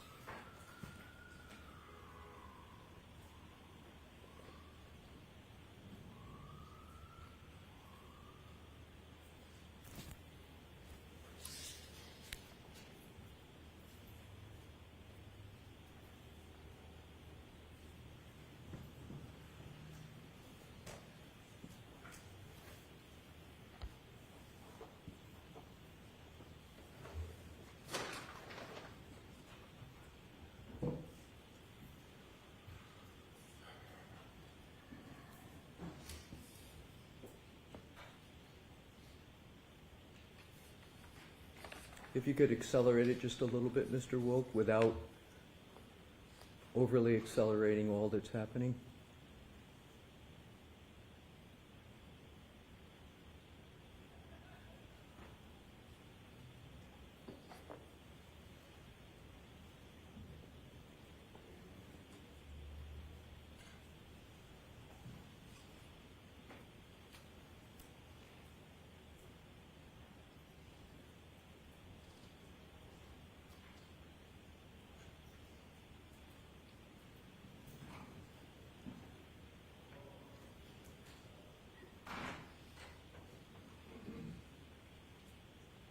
And accelerate it a little bit more.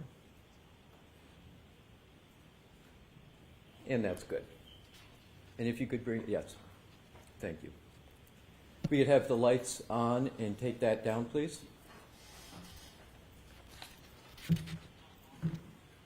Can you describe what you just saw?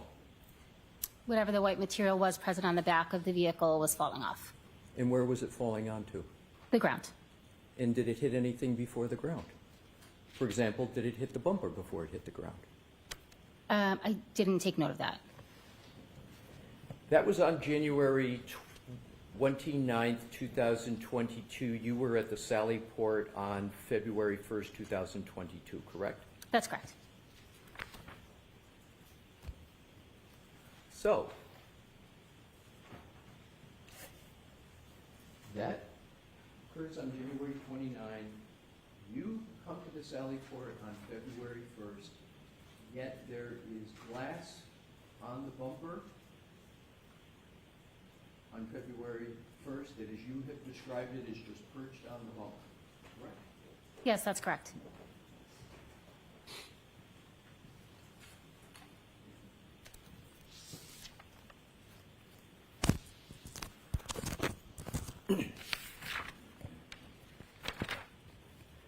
Do you know generally where Dighton, Massachusetts is?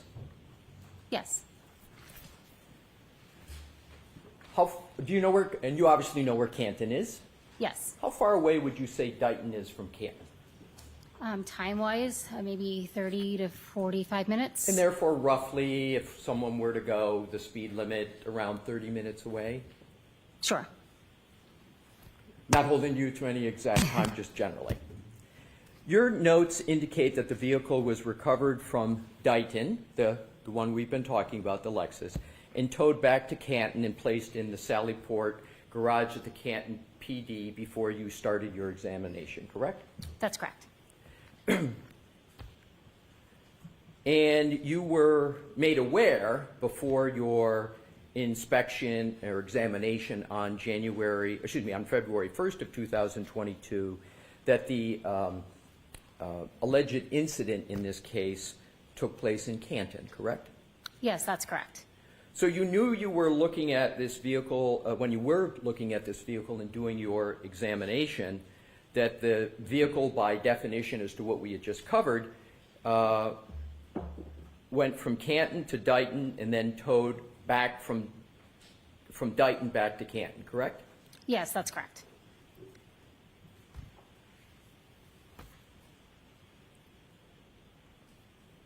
So it ends up back in Canton after that journey, correct?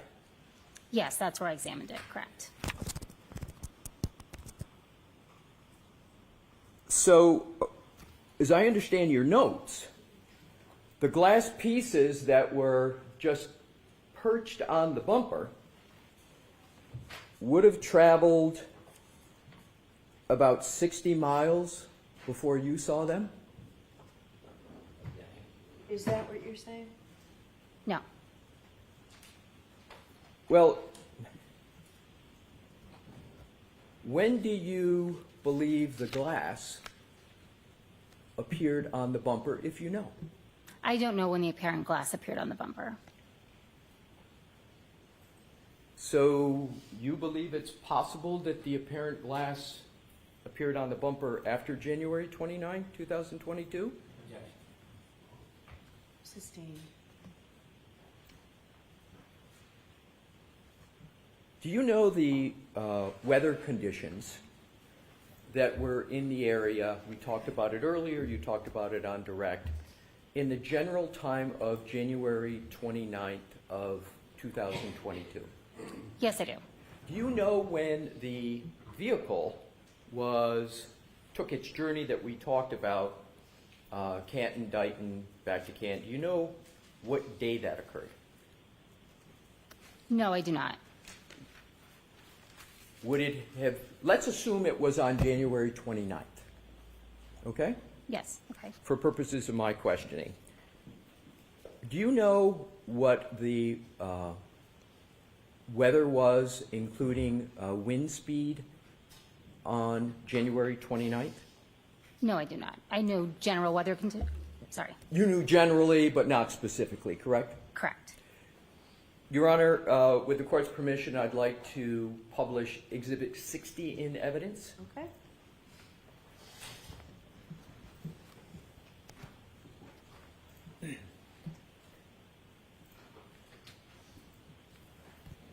And if you could go through to the top, Mr. Woke, of the title first. If you could go before that to the very, very top title in the center, so Ms. Hartnett can see what the, okay.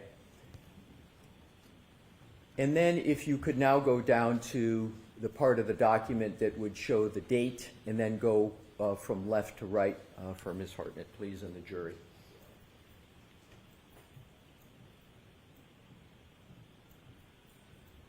And show which column go up above what the 29 relates to.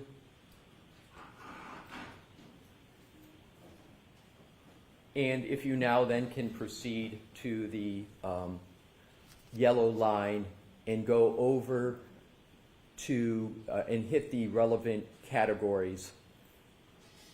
Thank you. So we have a 15.7. If you could now go up vertically as to what that number relates to. And can you highlight what it relates to?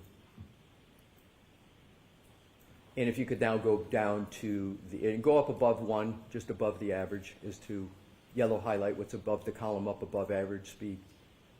Yes. Okay, if you now can go down to the respective columns at the bottom for January 29th.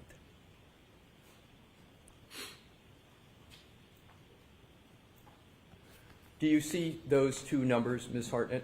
Yes. Does that refresh your recollection at all about the average wind speed and gusts of wind that were occurring on January 29th of 2022? I have no firsthand knowledge of what the wind speed specifically was in those dates. So if we could go back to Mr. Woke, the exhibit with regard to glass on the bumper of the vehicle.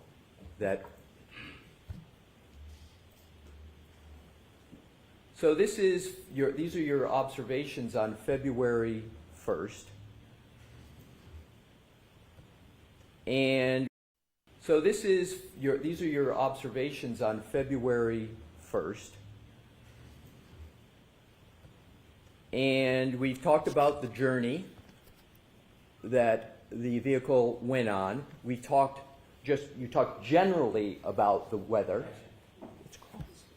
So, Try and ask a question without too much. I understand. Understood, Your Honor. Thank you.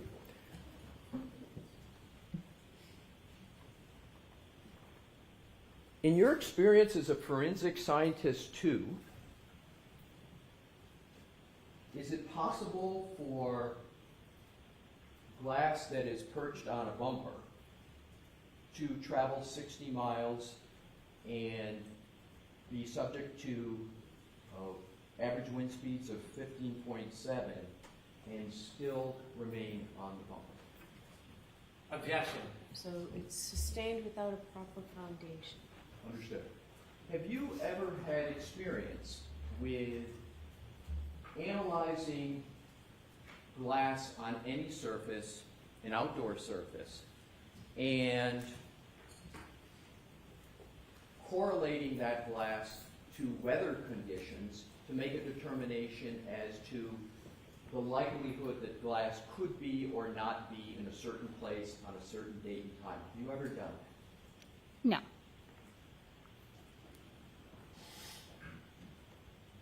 Based upon what you know about this case, just based upon what you know, and from your role as a forensic scientist too only, do you believe that information would be relevant to your role as a forensic scientist too? Sustained.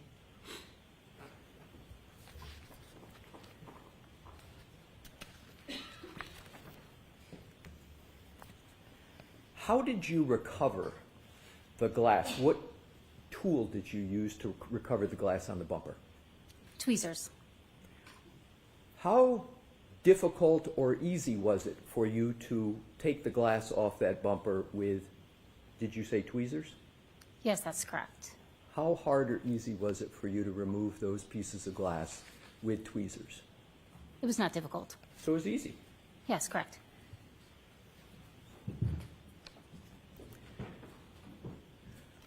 You can take that down, Mr. Wolf. Thank you. Moving on to another category, Ms. Hartnett.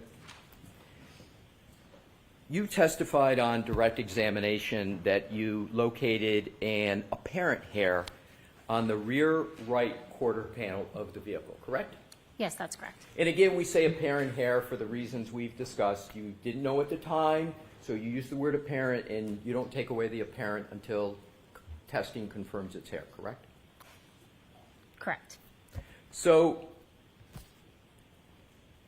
the apparent hair was not sitting on the horizontal bumper, but it was on a vertical portion of the panel. Is that correct? Yes, that's correct. And that's the quarter panel, right? Yes. And that's a smooth surface, right? Yes.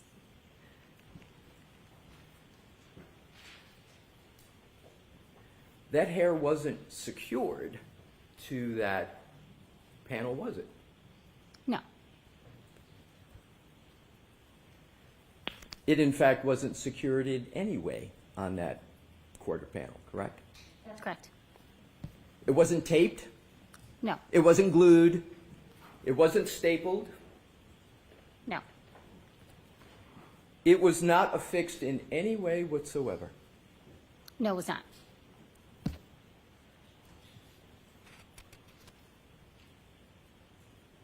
You found this apparent hair at the same time you found the glass pieces on the bumper, correct? In the same general time, yes, that's correct. When you say same general time, it was just one day you were there, correct? Yes. The range of time wasn't that broad, was it, correct? No, it was not correct. What was the range of time between finding one versus the other? I don't know specifically. I was there for approximately 2 hours, so within that time period. So within just 2 hours, you found the pieces of glass and the apparent hair, and within that time, you did your examination, you made your notes, all of that done within just 2 hours. Yes, that's correct.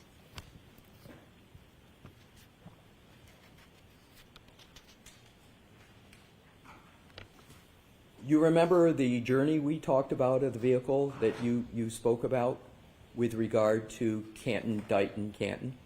You recall that? Yes, I do. So do you know whether you have any knowledge whether that hair was part of that journey? Do you have any knowledge? I do not.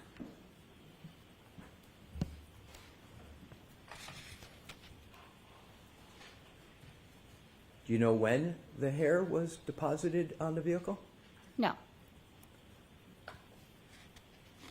Was it easy or hard to take off the apparent hair from that quarter panel?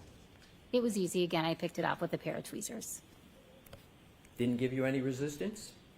No.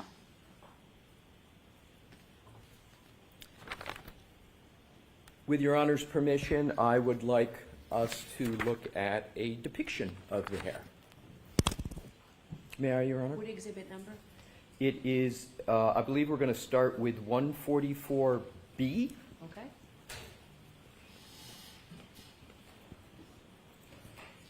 And if you could zoom in, please, Mr. Wolk, for the jury and for Ms. Hartnett. Do you still have a laser pointer, Ms. Hartnett? Yes, sir. Could you kindly use that and draw a circle around the apparent hair? Yes. Thank you. I'm going to refer to that as a J shape. Is that a fair description of it, or do you have a better description of it?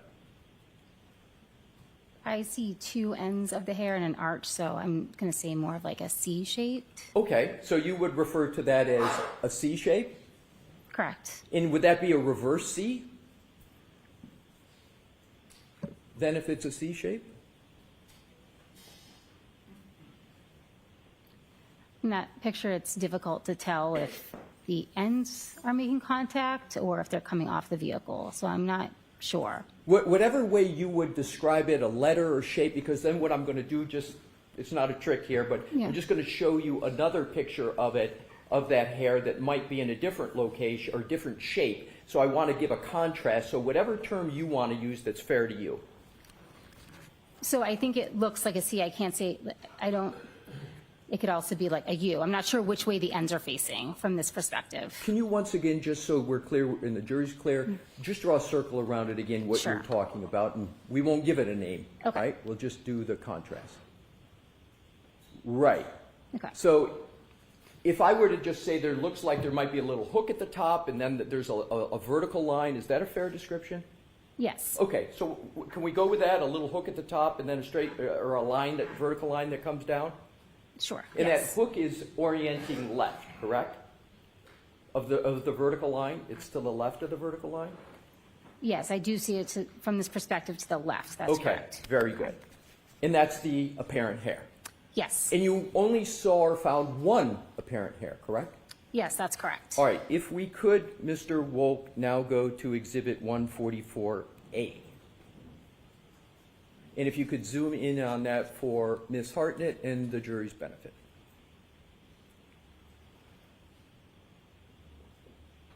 Could you draw a circle now around the apparent hair?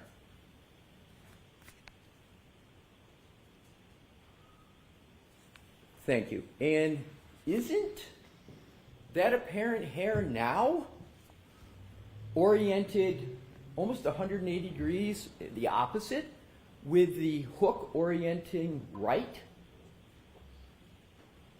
The photo's taken from a different angle, so do you see the hook? Are you talking about the hook at the top? Looks now, it appears to be on the right, but I can't, they're taken from different angles, sure. How do you know they were taken from different angles? Did you take the picture? No. Are you speculating that it's taken from a different angle? I mean, I'd have to see them side by side, but it's just the orientation of the, my marking. Can you put them up side by side? Absolutely. Okay. If that would be helpful to you answering questions, happy to do it. Potentially, yes, thank you. Mr. Wolf?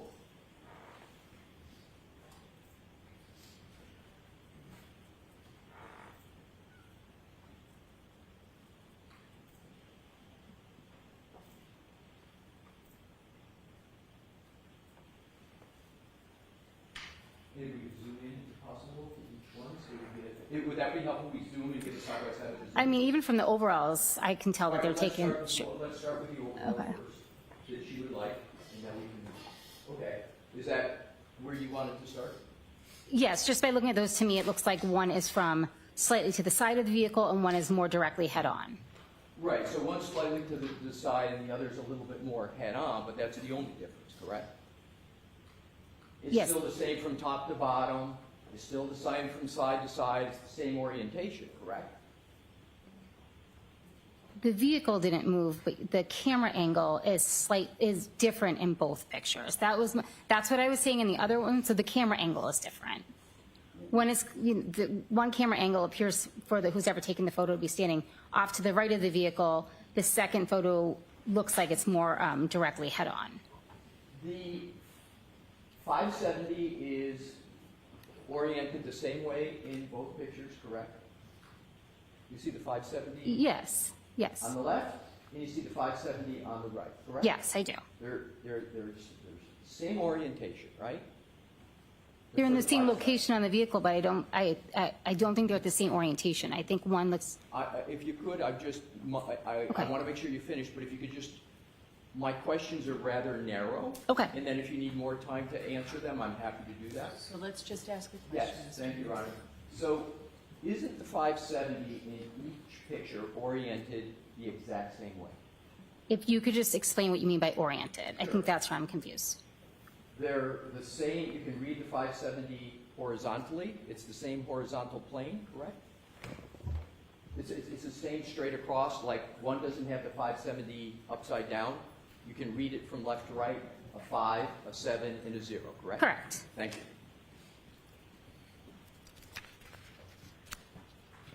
Now, if we can, Mr. Woke, now zoom in and get the largest depiction of each one from a zoom in.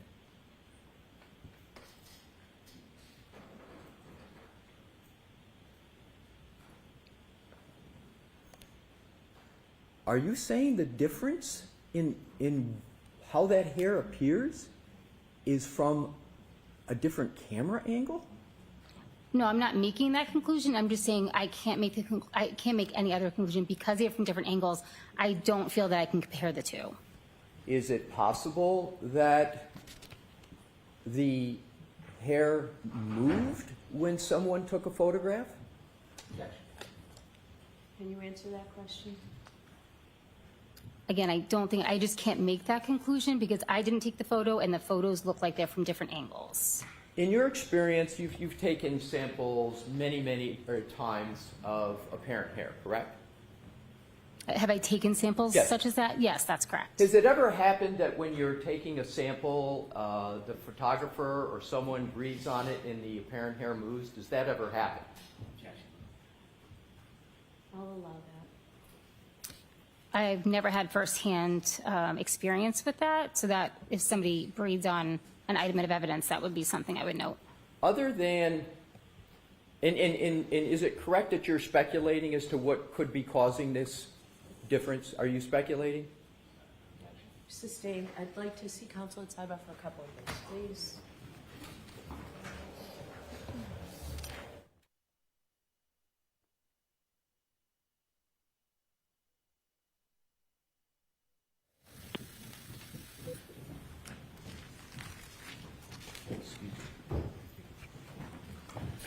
Mr. Walker? Your Honor, with the court's permission. Sure, we you can put it that- back up on the screen. Thank you.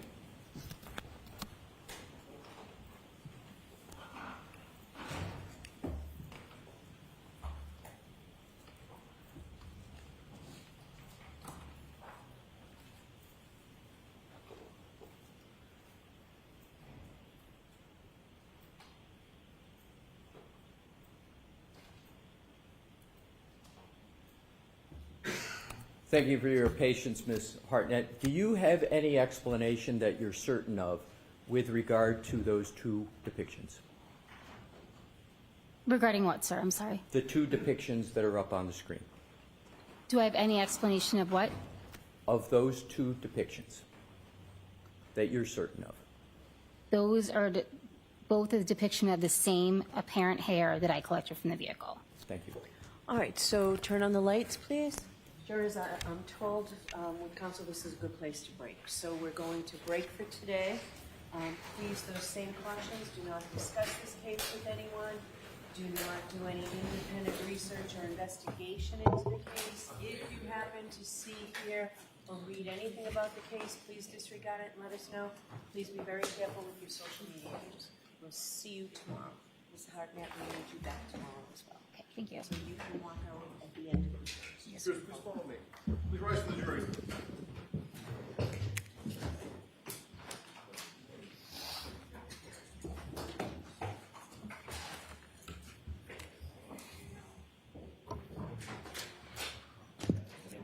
Yes, can I see counsel at sidebar while the jury's filing out, please?